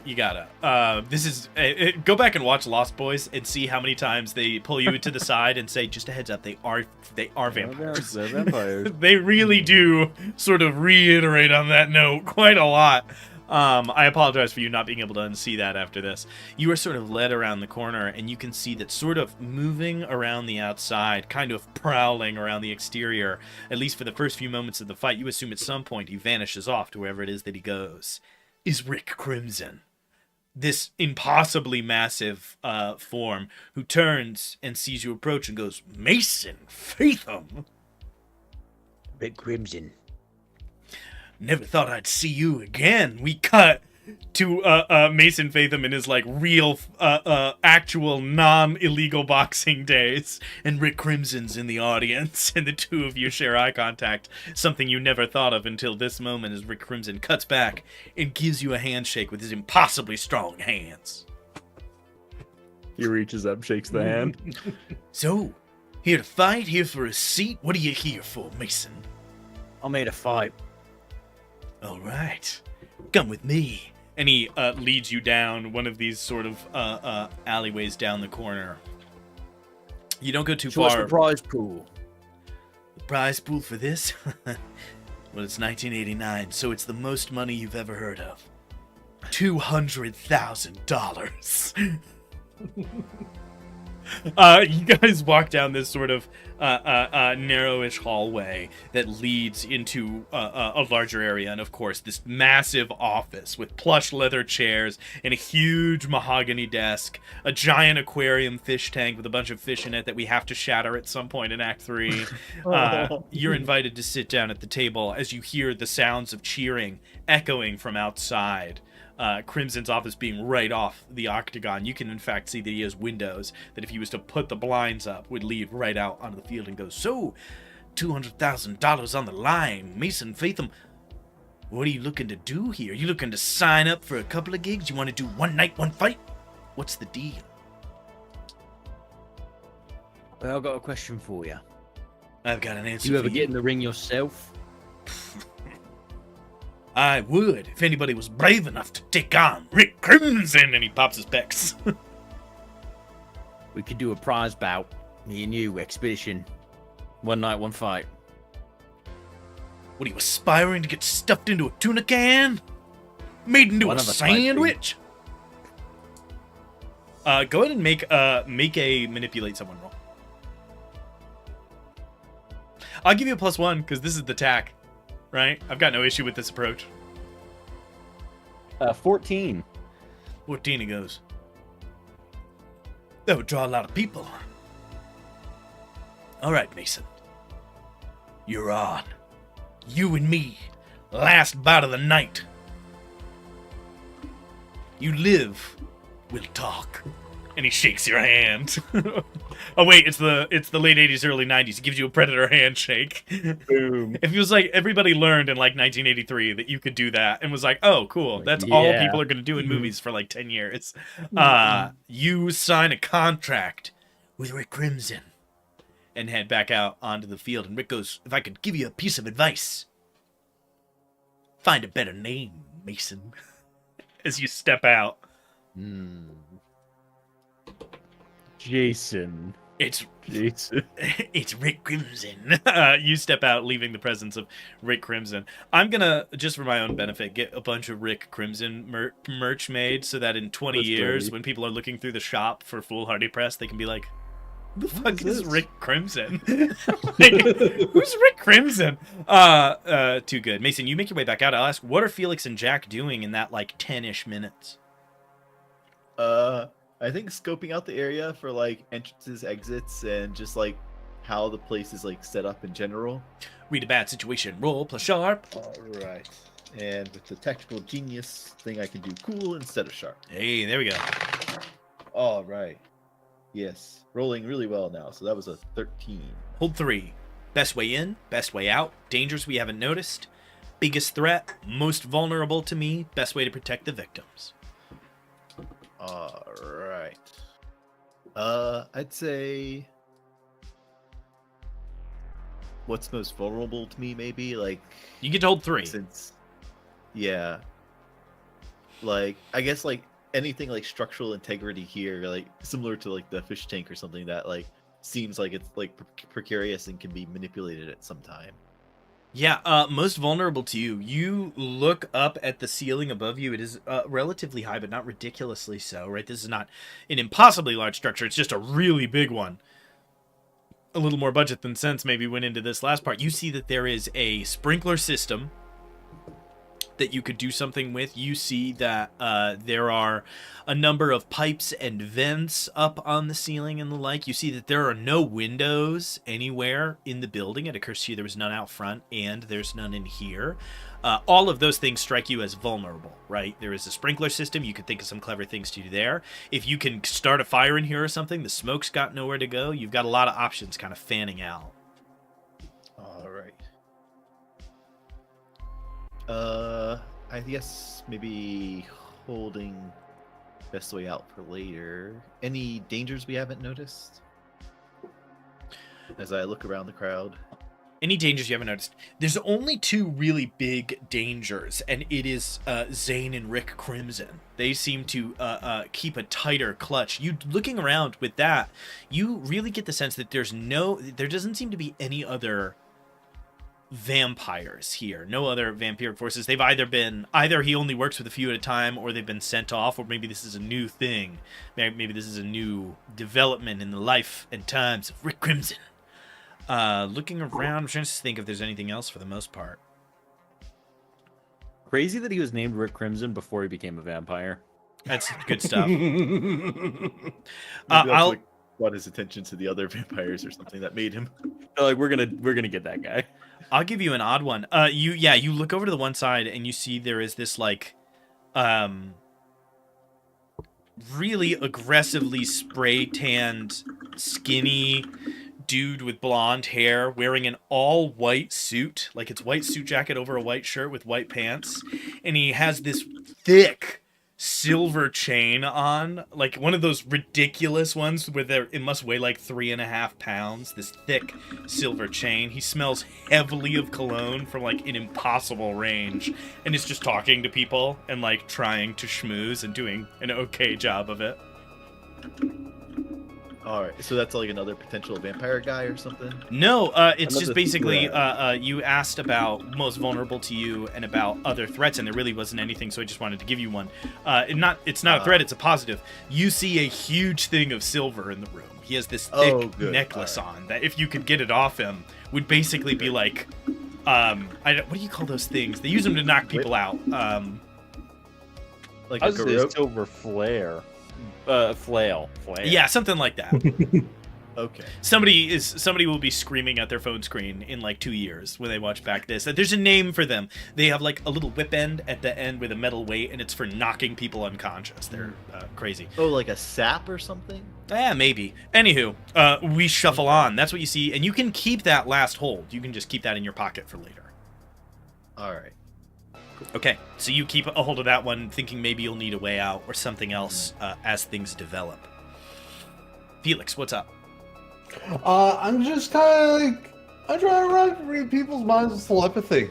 I'm just going around like, just getting lay the land. Like, if anyone's like has any real bad intentions, hiding something, stuff like that.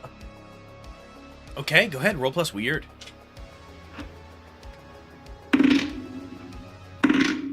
All right, that is a 7 plus 2, so a 9. I gotta sneeze. Oh, no. Stuck. No. No. I was gonna stuck forever now. All right. All right. Making your way around, you reach out into the psychic environment. You listen to people's thoughts coasting on the surface. You hear excitement and you get feelings of excitement, of joy, of anxiety, of people that have made big bets and people that are excited to spend the night out at a fight like this. A few people oohing and eyeing. You get a flare of emotions as Rick Crimson walks out with Mason Fathom and starts to make his way up to the Octagon to announce the new bout. As he does, Rick Crimson's gonna be taking. You hear that sort of waving out through the crowd who haven't seen Rick fight in a long time. And then you pick up on a different thought coming from another part of the crowd. Not a threat to you, but something going strange. You hear a voice in the back of someone's head. You took him from me. Take it all back. You look up, and you see from a photo that we definitely saw up on like a cork board earlier, Lorraine Higgs. Carl Higgs's fiancée is in the audience, a determined look on her face. Her hair's kind of disheveled, and her makeup is like a little smeared because it's the late 80s, early 90s. And that's how you know a woman has lost all control. And you can see that she has a purse with her, and you see the glint of a pistol inside. There we go. All right. Who does what? Who's up next? Mason, your fight is being announced, and the crowd is losing their minds. All right. Is the other fight still going on? No, it just finished up. Ah, okay. I raise up a fist to get some cheers out, And then I lean over to Zan and say, "How long we've got before the fight?" Final bouts at midnight. You look up at the clock, and I'll say it's like 11:30. 30 minutes. All right. I'm gonna get ready. I go over and I join the group. From the crowd, we hear somebody say, "Get ready for your funeral!" Sort of tearing across the space. I point. You're next. He turns and runs and trips as you make your way back over to everybody else. You guys reconvene. New information gathered. 30 minutes until Mason is supposed to take to the Octagon with Rick Crimson. What's the plan? So for the record, for those of you who don't know how Monster of the Week works, I'm going to give you a little insight. That's one of the things that our various shows are for. You need to find the monster. I think we're there. You need to find its lair. I'm looking around and I feel like we're there. And you need to find its weakness. And we have established several. And who could have anticipated the weaknesses for a vampire? All right. Well, what did he find while I was talking with the man? They do have a kind of wonky sprinkler system here. Should be easy to set off if we need. And there's various pipes and vents up there, but there aren't any windows. It's still dark out though, so unless we can't get any holy water this quick. I've only got 30 minutes. No, but what we could get is like some garlic powder put on your fists. That's hilarious. Mix it into your oil too, maybe. Yeah. I heard something about there being a big wig around here. Has he got? Yeah. I look over and I'll point him out over there to him. Silver jewelry. Big one too. All right. If one of us can get the garlic, one of us can talk him into giving us the chain. We can shave the silver into the pipes, into the water, and then set the sprinklers off. Silver shavings in the water will rain down on the vampires. This movie came out in 1992, and we cut to somebody doing a video essay review in 2020, like showing a sprinkler system and talking about why silver shavings could never make it through a sprinkler system. No, but for sure, yeah, we cut back into that. So part of the plan is get that guy to give up his silver necklace, find a way to the sprinkler system, and shave silver into the sprinkler. Michael, chime in. And get garlic. And get I garlic. have a question. Higgs' wife, was she more mad at us for we killed Higgs, right? Yeah, but We she doesn't know killed that. Oh, She doesn't know that? I wasn't Okay. sure if she was like outside the window watching it happen. I felt like she might blow me away in the Yeah, middle I of the want to day. know if she was mad at us or No. them for turning him into a vampire. Yeah, from your psychic, she doesn't know that they turned him into a vampire. She is completely clueless. She just thinks that they, got him fame and fortune and that he has left her. And so she's here with a gun to shoot Rick Crimson, who she thinks is a That's normal man. crazy. All right. Maybe the moment that she shoots him, that's when we can strike the sprinkler system. Yeah. Yeah. I mentioned that. That she's here. And I'm pretty sure I could get her to wait for a moment. I could kind of influence her to shoot at a certain time. After my first cross. Yeah. At your first cross, that works. All right, Mason, you want to talk to the big shot? Maybe he's a fan of yours. Maybe you can get the silver chain from him, and I'll go to the kitchen, see if I can stir up some garlic. Yeah. All right. Jack and Mason split off. Felix, think about what is up next for you. It sounds like what's next for you is mind control. Mason, Yeah. we're going to follow you first. Go ahead. Oh, I was just agreeing. Oh, okay. I heard the and I thought you had a follow-up. Mason, you make your way over and begin to overhear this gentleman conversation. He's like, I think it is one of the best scents. I think it smells so good. It fills the nose, the nostrils. Talking about whatever cologne it is that he has on. What do you do? What do you say? Someone smells absolutely incredible over here. Who is that? Turning around and goes, of course you are speaking of me. Joshua Smells. Pleasure to meet you. He shakes your hand. You pull your hand back and you know what your hand will smell like for 4 days. You know in that moment immediately. Woo. It goes, so how can I help you? You're a fan? Yeah. I'm actually. So the thing is, I saw across the way sort of the ornate decor.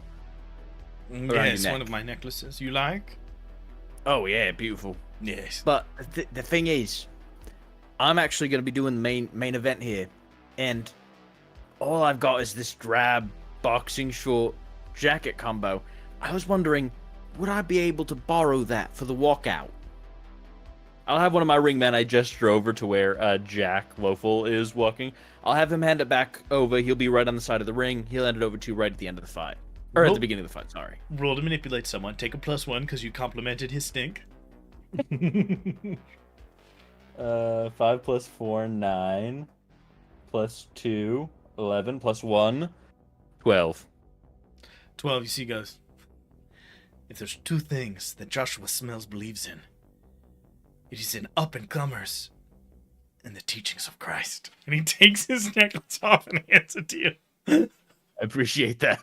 Yeah. Take it. Make sure I get that back. And turns back to his conversation as you go, all right, and walk off. This is like Up I go. 3.5 pounds of silver in your hands. This guy's got so much money. I don't know who he is. I'm not a fan. I'm a fan now. Whoever you're like, I don't need to know. This is a car wreck. I am absolutely baffled. Okay, you make your way over back around to the boys. Jack, as you go to ascertain the location of some garlic, let's follow you. As Mason heads off, you head off in another direction. Where do you go? What do you do?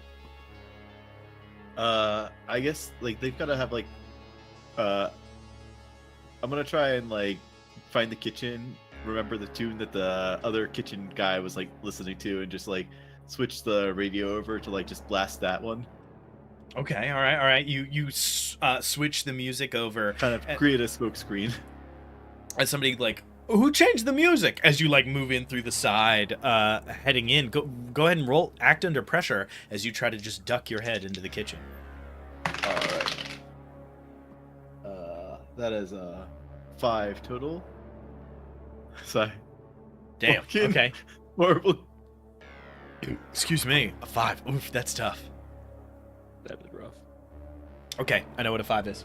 That was 2 1s and +3. With a 5, you walk in, walk over and open the drawer. Look in. You see all of the various seasonings that you would anticipate in these like neatly labeled, perfectly positioned things.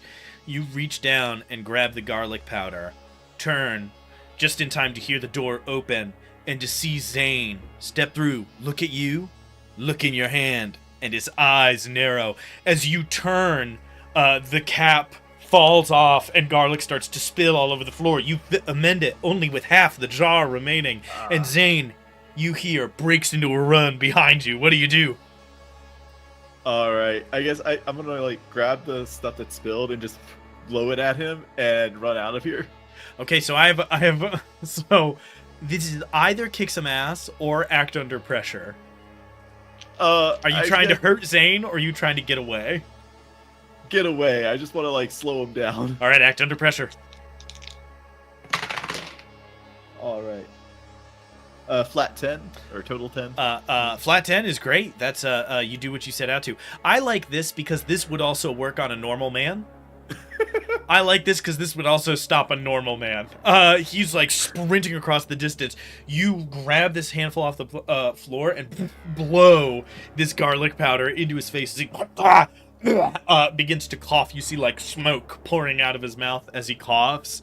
As you turn and run out into the hallway and slam the door behind you. You've definitely been seen.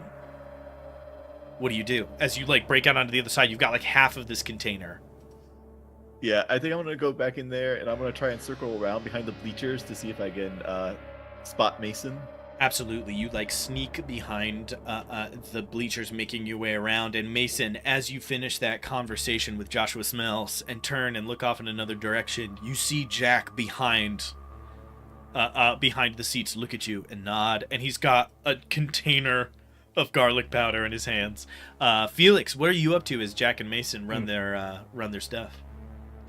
I am by this woman doing something awful. Oh, no.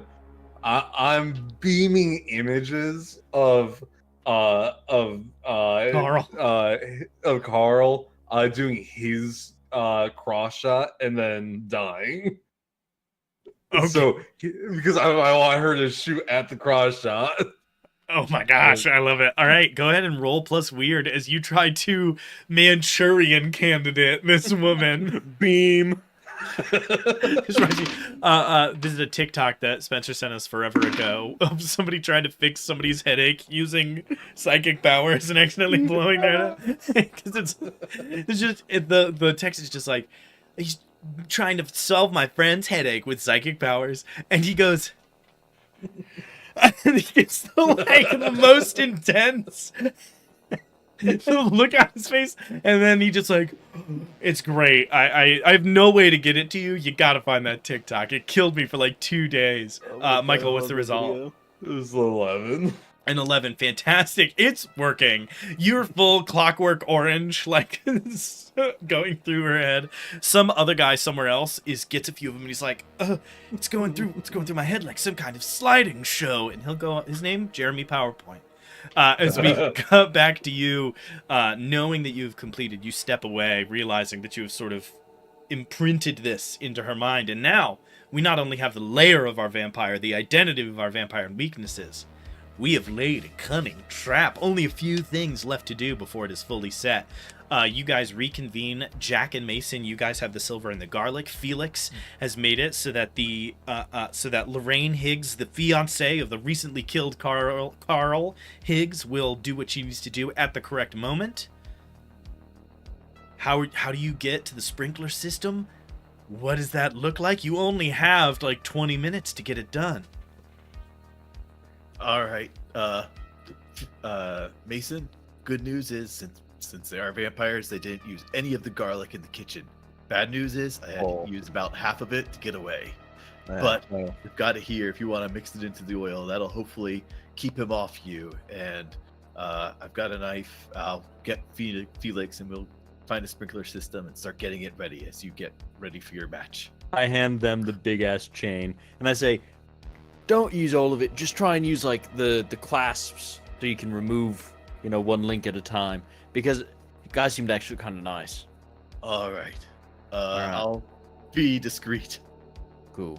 And I reach into I go into the back locker room, and I reach into my pocket, and I pull out the baby oil. And I open that up, and I start pouring the garlic into it. I shake it up. This is the most horrid thing I've ever heard of, yeah. And with that hand, I coat my body with that cologne smell, so you don't smell the garlic on me right away. There you go. Let's go. Joshua smells coming in clutch. You make this garlic oil and begin to get ready for the fight. You see there's a bunch of costumes laid out across the one wall.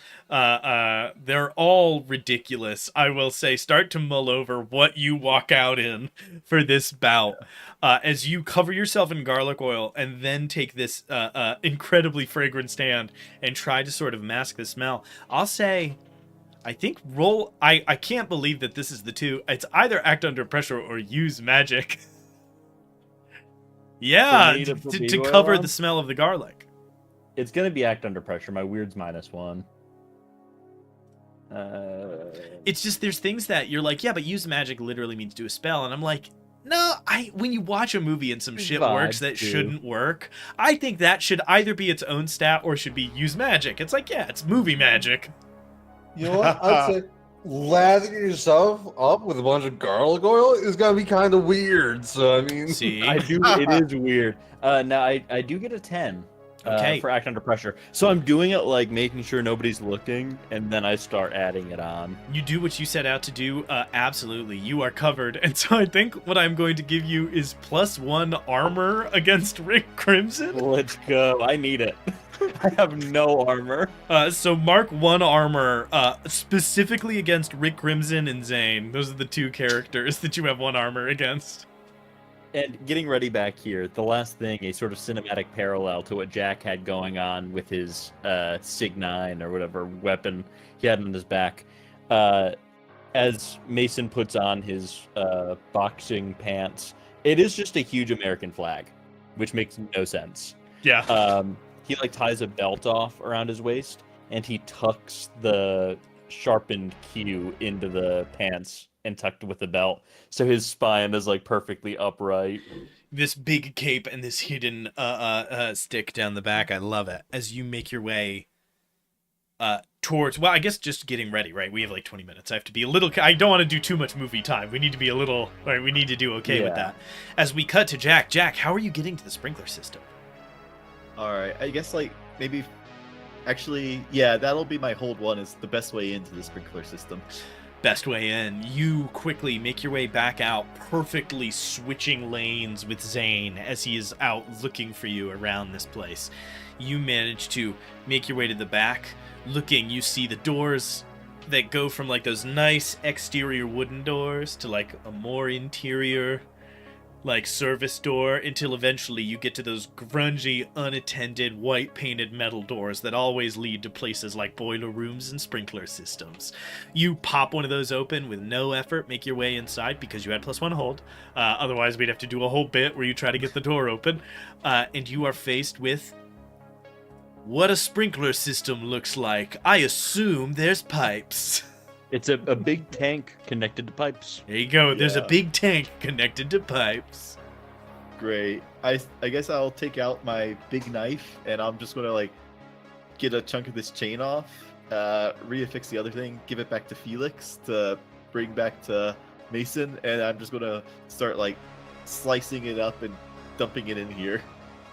Yeah, we all watch a scene that is going to be contentious on fan pages for the next 2 decades, which is Jack using a knife to cut the wire, setting a block of silver apart.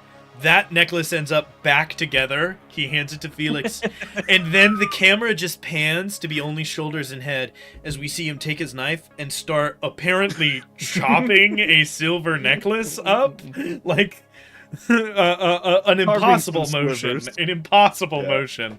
We cut back, and there is, like, these fine filings that simply could not have come from this action that you scoop up in your hands, Jack. And dumping them into the sprinkler system vat. Yeah, you dump them into the sprinkler system vat.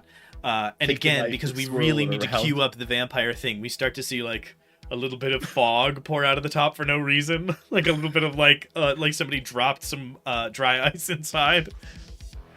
It's because it's the lair of the vampire. Just the lair is reacting. Yeah, The layer's exactly. vampire. Oh, there you go. Yeah, exactly. It's the Crimson Octagon itself. As Felix, you make your way back out and around to drop that silver necklace off to you, Mason. You two reconvene and then see Jack opening the door, still trying to go unseen as best he can. It's good. We're ready. With that, inexplicably, 20 minutes have passed in what was objectively 18 seconds of camera time, and we see that the clock reads 11:59. It's dawn. I put the necklace on. You put the necklace on, start shadowboxing the air, and make your way down to the side of the rink. The side of the Octagon. We see Rick Crimson is back outside. He is now sporting some face makeup in the same red and black and has a different pair of wrestler shorts on that are slightly more elaborate than the last. He has on like those armbands with like little flags, little tassels off the back. We see a bunch of signs have gone up everywhere that say like Rick Crimson, Crimson, Crimson all over the place. All spread across the interior. Who knows? If this had been left attended, what a den of vampirism this would have been a few scant weeks from now. Who can say? Mason, as you're making your way up, I will ask Jack and Felix, what are the two of you doing in the moments before the fight begins as Rick Crimson makes his way out, sort of giant permed mullet blowing in the wind, and starts to hype the crowd up. Who's ready to see Rick Crimson? Pull Mason, faith them apart! Just a huge torrent of cheers coming from the crowd. I join in on the cheers and then find an area that's like close to one of like the breaks for the sprinkler system. Nice, yeah. You, And I'm like waiting for the shot to ring out. You're sitting right up against one of those one of those tunnels, that goes out and out to other parts of this place. One of those vomitoriums. Again, the structure doesn't make a lot of sense. It's a movie set. As you get into that position and Mason gets to the side of the ring, Felix, where are you? I'm getting close to the ring on the side of Crimson. Getting ready to cheat. Yeah, I love it. Felix is getting ready. If you could open your eyes to the spiritual environment, you'd see Grandpappy Mason shadow boxing in the corner, getting ready to trip Rick Crimson 104 times in the fight that is about to happen. And with that, Rick Crimson turns and holds the microphone out, Mason, inviting you to come speak in the moments before the fight. What do you do? I take the mic and I hold it up and I say, "This is going to be the greatest fight that any of you will ever see." And I hand it back over. A man of few words. And it'll be a lot less in a minute. As another cheer goes up, he hands the microphone off to somebody, and the two of you take like opposite corners of the octagon, facing off as there is some kind of musical change, and somebody with a big bell comes out and gets ready to go as the crowd falls to silence. And the bell gets rung, and it's time to fight as you make your way forward. Perfectly rigid spine. Going out swinging. We also, Rocky Balboa style. while you're doing that, we swing up to the one side, and we see Lorraine Higgs, her hand in her bag, glinting off a silver revolver that is sitting in the bottom. She shakily loads it, and in her mind, she sees flashes of that cross, that hit, and her dear beloved fiancé Carl Higgs falling to the ground dead as a doornail. All right, let's get this started. Mason, go. I assume you're kicking some ass for the foreseeable future. I am. Do I get... Oh, I get armor. Never mind. That's 6, 7, 8, 9. 9. 9, great, mixed success. You and whatever you're fighting inflict harm on each other. The amount of Rick Crimson swings out as the two of you. Tell me what you do that he responds to so successfully. Mason opens a fight big. He walks up and just does like a full haymaker for the face, swinging down on the nose. Yeah, you pull this huge haymaker down on his face. He dips out of the way and swings his hand impossibly hard, throwing a punch up into your like collarbone and the bottom of your neck, catching you downward. But as he does, you manage to like grab the back of his neck and slam his face into your knee with some of that force. You take 3 harm, reduced to 2, as he takes 1 harm. Still stable, boys. By 1. Let's go. Good thing we had that armor. As you sort of stumble backwards, I will reacting somewhat. Jack and Felix, I think, are both in a holding pattern. So I'll just say, do you do a cross now, or do you wait? Yeah, I kicked that off right away. All right. I don't think we've already rolled the bulk of the rolls for this. I think this is just the trap going off, and I'm not going to really mess with it beyond that. I think we've done all the other necessary steps. Mason, you reel back from that, swing, and just as the arm goes out, everybody, you hear a scream come from the corner as Lorraine stands and goes, "You took him from me, you bastard!" Pulls the gun out and bang, bang, just starts to fire down into the arena. Rick Crimson doesn't dodge. He just reacts and turns as at that exact moment, Jack, you hop off your seat and run to the sprinkler system that you saw in the hallway. This is the only, I do think I need an act under pressure from you in this moment. I'll definitely give you a +1. Great. That's a 9. A 9? Oh, it'd be great if it was a 10. I can tell you, I know exactly what this is, though. You run down, reach out, grab, pull the sprinkler system. The bell begins to ring, lights begin to flash. It seems to mix with the music strangely well, given the circumstances. And some people begin to, run out thinking that there's been a fire. Immediately, though, we see your hand pull, and then we see a hand grab your wrist. We turn, and it's Zane, holding your wrist from the other side. That's the mixed success. As we cut back, Mason, we have these gunshots go off. I don't know how to resolve the damage, the harm from this lady unloading a gun across this space. I'm not supposed to roll. I suppose we've already done it somewhat. Does somebody want to take on her kick some ass roll? I suppose I can. Yeah, go ahead. I was gonna say I would roll to get out of the way if the harm is gonna go off either way. Oh no, that's definitely what it is, Michael. I appreciate the volunteer, but I think Spencer, you've nailed it. You need to dodge out of the way of this hail of gunfire.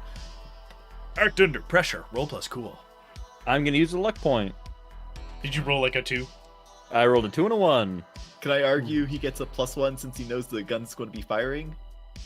Or You could. It wouldn't help because I only got like a 4. Yeah, no. there you go. Yeah, I burned that luck. Unfortunately, the +1 doesn't always clutch it. Yeah, no, burning that luck totally makes sense. These gunshots go off. What does a full 12 burnt a luck point look like for Mason Fathom getting out of the way of a hail of gunfire? Like, he punches one of the bolts out of the way.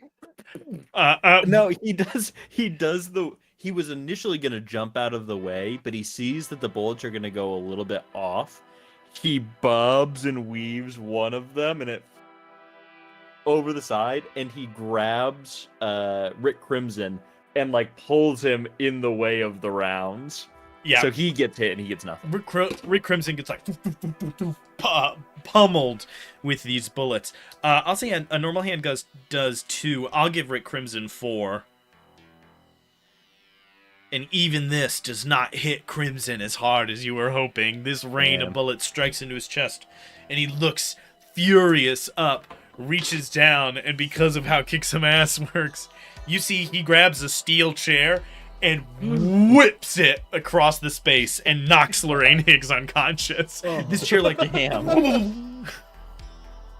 That are the unintended consequences of using regular people in our combat. As this sprinkler system starts to go off, he looks around, looks back at you, Mason, having felt you pull him, and goes, "What the hell is..." Turns, and you start to see his shoulders smoke. As this silver is lifting up off his skin, he goes, "Silver," and looks at you, pure hate in his eyes. It is about to be your run. At that same moment, the Jeremy Smells, his necklace like falls apart because the clasp was not solid enough after ripping off that. Oh my god, the clasp was not solid enough. He reaches down to pick it up and starts to like scoop it back up as this turns into a real fight. And for the record, you have neutralized some of Rick Crimson's armor. If I could, I just want to get in the mix. I have a question. How does disease work in this game? Just talk to me about the ability you want to use. It's Hex. The target contracts a disease. Is there a listed effect with that, or am I just supposed to hop into the brain copter? It doesn't have anything about disease. Then I would say I wasn't sure if you knew anything about it. Here's what I'll say. I think that if you succeed on the weird roll, you get one of the benefits, and we can attach it to a disease. Like, you could say maybe it's easier to hurt him, and he has some version of, like, I don't know, thin blood disease or whatever that's Brittle called. bone. Yeah, brittle bones, something like that I think would make sense. You could take one of those angles. That ability's definitely meant for the RP section of this game, where you're like, yeah, and the sheriff's a real hard ass, and you can't get into the lockup. It's like, I make him sick, and he goes home. Oh, yeah, see? I make the vampire have bones that break easy. I think it's great, though. I'm not arguing it. I give this vampire influenza. Yep. All right, there. I read a little bit more. So I'll be doing Jinx, but I can use the Hex effect when I Jinx. Nice. Sorry, I misread a little bit. It's okay. But so I'll be jinxing. That's a jinx. That is 9 plus 2, so 11. 11, that is a complete success. Yeah, so I hold 2. I am. So I'm giving Mason a +1 going forward. Great. And then I would like to make Crimson have a disease. Give him brittle bones, quick! I just can't believe the target contracts a disease. Yeah, that's just what Period. it says. End of. That's the end of it. Lockjaw. I want to read Give these it to you. lockjaw. I want to read these to you. This is I love Evil Hat. I love the stuff they make. I'm going to read this to you. The target, there's 3 options. The target contracts a disease. No mechanics there. The next one. The target immediately suffers harm to harm magic ignore armor. All right. The third one, the target breaks something precious or important. What? His favorite pair of boots. He rips his pants. No. The Octagon pillars, maybe, if they're a part of a ritual. Rick Crimson stumbles to the side as he feels this strange pressure. Mason, you get a sense as he goes to get his footing, he immediately loses it, having trouble finding himself being assaulted by Grandpappy. Grandpappy Mason. As he tries to find his footing, Grandpappy Mason, we watch go blowing some just death into his face, and as he takes one of the steps, you hear the distinct sound of one of his foot bones breaking, and then in the next step, healing, as he takes another step, and we hear another, twisting, gravelly shatter come from his shin bone. And then as he steps, you see it mend itself. His vampiric regeneration, and this disease arm wrestling in the parking lot, trying to figure out who's going to win and who's going to lose. What do you do, Mason? I take the steak pool cue out of my waistband, and I drive it down towards him. Nice. What's the plus and minus situation for you right now? So you've got +1 armor from the Plus garlic. +1 forward. +1 forward, which is great. Is that from what just happened? Yes, from Felix. And then we've And got then there's the rain. yeah, and then we've got this rain. So number 1, I think that's essentially going to be +1 harm because it's Rick Crimson's obviously a great weakness. So I think you have sort of a suite of you have +1 to hit, +1 to succeed, +1 to harm, +1 to armor. So you are just fortified to try to survive this fight with this great and terrible WrestleMania themed vampire. 9 on kick some ass. 9 on a kick some ass. All right. You harm each other. Rick Crimson and you go to grapple as you take this stake running up. He understands the game now, sort of sprinting forward, hands forward, trying to redirect off whatever this thing is. You manage to slip past and stab it up into his ribs, but not into his heart. As he grabs your wrist, he pulls them to the side and headbutts you and whips you down to the ground. You take 3 harm, reduced to 2 harm, right? Reduced to 2 from the body oil, yes. Yes. And he takes how much? Right, so it's he takes- 1, 2. It's 2 from the weapon itself. The mundane weapon just does 2. So it's 3 then. 3, yes. And then he Will it does still be enchanted, or does that end after the Definitely combat ended. after? You would have Okay. to do that again. Yeah, 2 damage plus the 1 damage from the silver. Yeah. So, 3, So that's yeah. 3 harm that goes back down to 2. But Rick Crimson is showing some damage. He is still heavily bleeding out of those other gunshot wounds, and now he has this larger wound. You can tell that it's just there's things in his body that need to heal while also being damaged by silver and this disease. And his ability to regenerate is just starting to slow down a little bit, and it's making him more sluggish. And so it'll be easier to finally pierce his heart in the next few rounds, assuming you are not dead before that happens. That's Mason's go. Jack and Felix, do you have anything else you want to be doing right now? I think I'm just gonna be like, Zane, I think you need to keep your eye on the game. And What? I'm just gonna, and I'm pointing towards the ring. Roll to manipulate someone. Alright. I think he's about to unload with a machine gun. Well, that was just a 5, so With 5, he goes, what? And doesn't look. Now you can roll your kick some ass roll with a -1. yeah. Not the music changing to be suspenseful. Oh no. That's another 5. All of the Yay. good rolls have vanished again. With another You can 5. use luck. Yeah, I think I'll use the luck now as I like pull the submachine gun out and just start pelting him. Like Okay. I think try to, like unleash a volley to like push him into the ring or into the arena area with the rain. Oh, so you want to force him where you want him.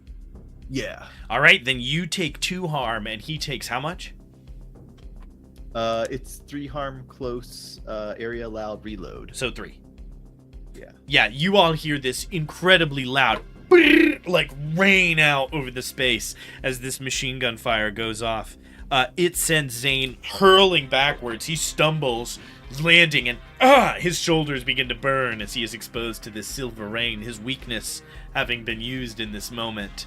Looking back and realizing the true nature of the situation that he's in. Who's up next? Felix, do you have something? Or Mason, are you ready for another a go? Felix. I'm just jinxing away. Yeah, sure. If I'm that's just trying if, to interfere. yeah, what I'll say is that's totally fine. Don't feel the need to be like overly optimal. Like if there's something fun you want to do, you don't have to be like, well, the best thing to do would be to give him a +1 every round. You know, you can branch out a little bit if you want. Oh, I was planning on it. All right, just checking in. Ooh. All right, so that's a 13. All right, pick 2. He already has that +1, Yep, exactly. so I guess choose 2 others. Yeah. Give another Z. Give him the Spanish flu, the bubonic plague. So I'm going to be target immediately suffers harm, 2 harm, magic, ignore armor. I thought you were straight up gonna actually make him sick again. Two He's harm already magic. got the rickets. I give him chicken give him, like, pox. an endless, give him some sort of like allergy sneezing, so he's always sneezing and breaking his spine. Right. And then I want to This is crazy. I love this move. Jinx is awesome. It is. It's fun. And then I'm trying to lose something I'll get. I'm just curious what I'll get. Target loses something. Yeah, for sure, man. This is wild.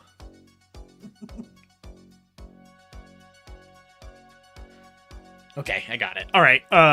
You're in this struggle. You watch Mason as you are on the defense, holding this broken pool cue in your hands, backing up. You suddenly see another terrible sort of spill from Rick Crimson, who's stepping forward. What you can't see is Grandpappy Mason, who's also having to like dodge the punches and stuff, just stands back like 10 feet, waits for the opening, and just sprints and tackles Rick Crimson forward onto that wooden post for that 2 harm, ignore harmer, as he like sticks in. What the heck?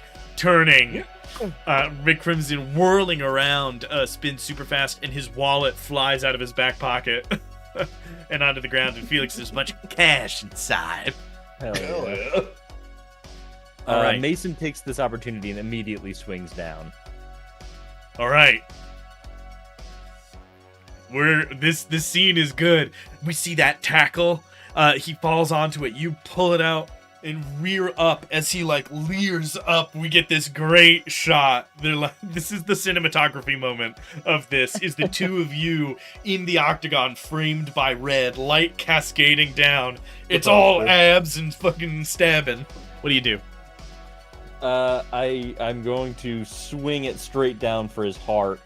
I'm unstable. I do need to put that out there right away. All right.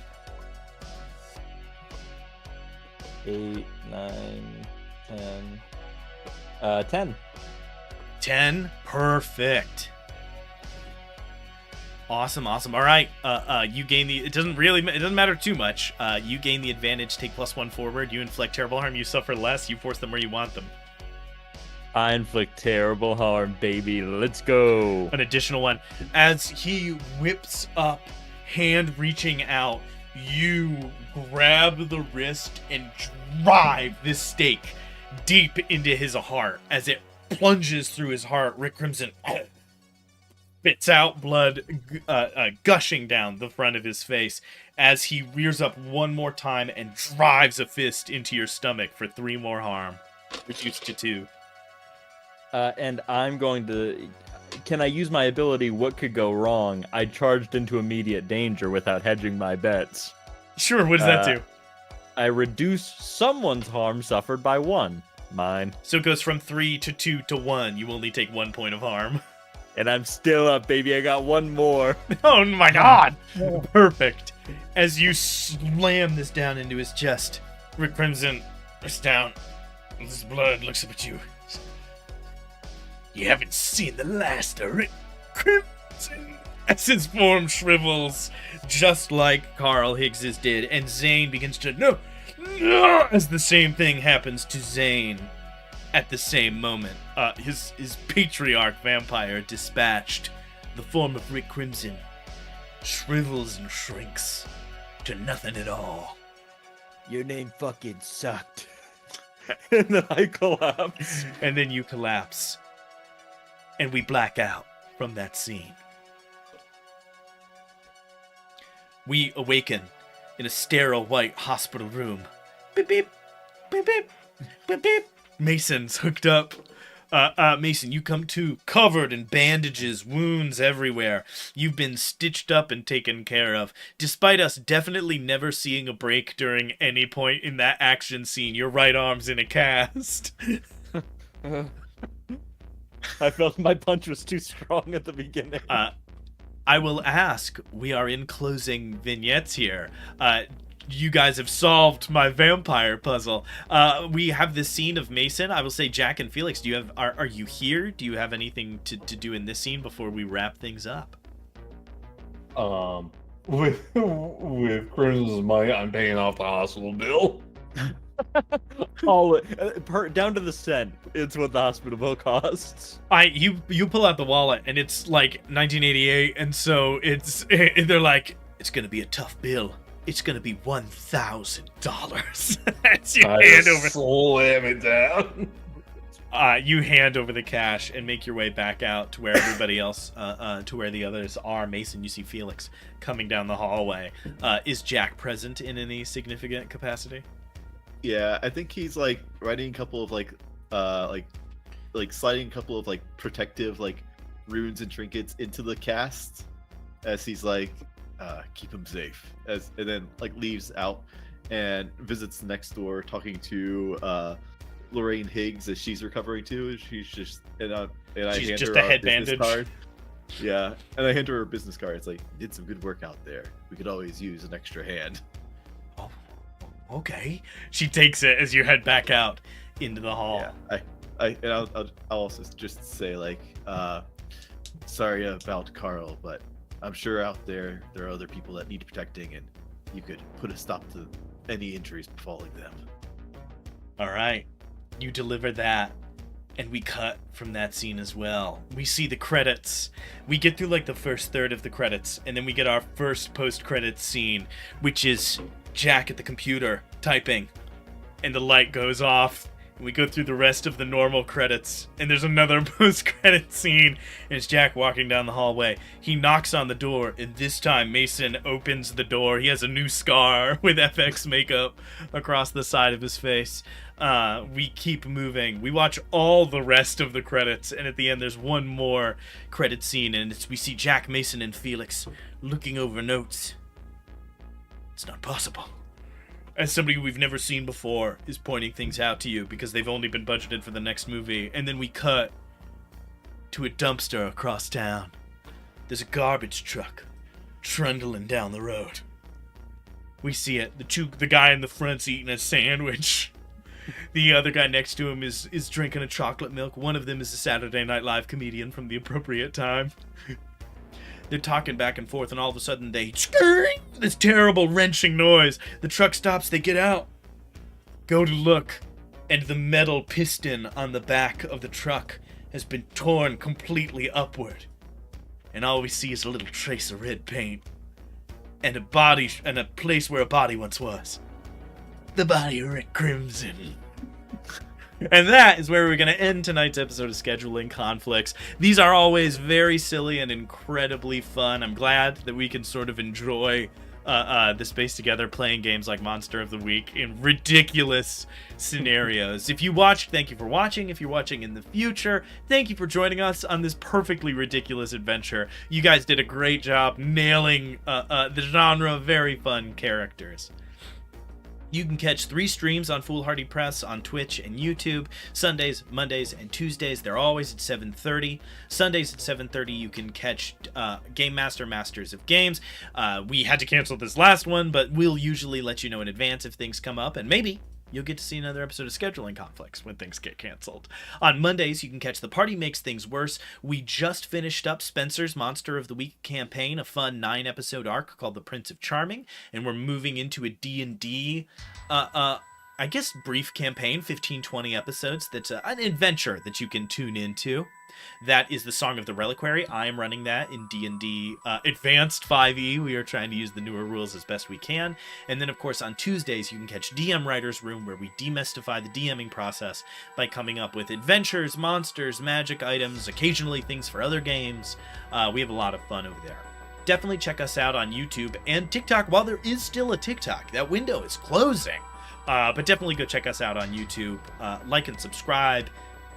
Do you hit the bell for YouTube or Twitch? Hit the bell on whatever app you're on. Don't miss a video. Come on. And then, of course, you can check us out on DriveThruRPG, where our first adventure, The Lich's Dollhouse, has been up for a few months, and where we are, as much as a bunch of busy adults with 2.5 jobs can be, we are continuing to work on fun things in preparation for the future. Thank you so much for watching. We will catch you on the next one. Peace out.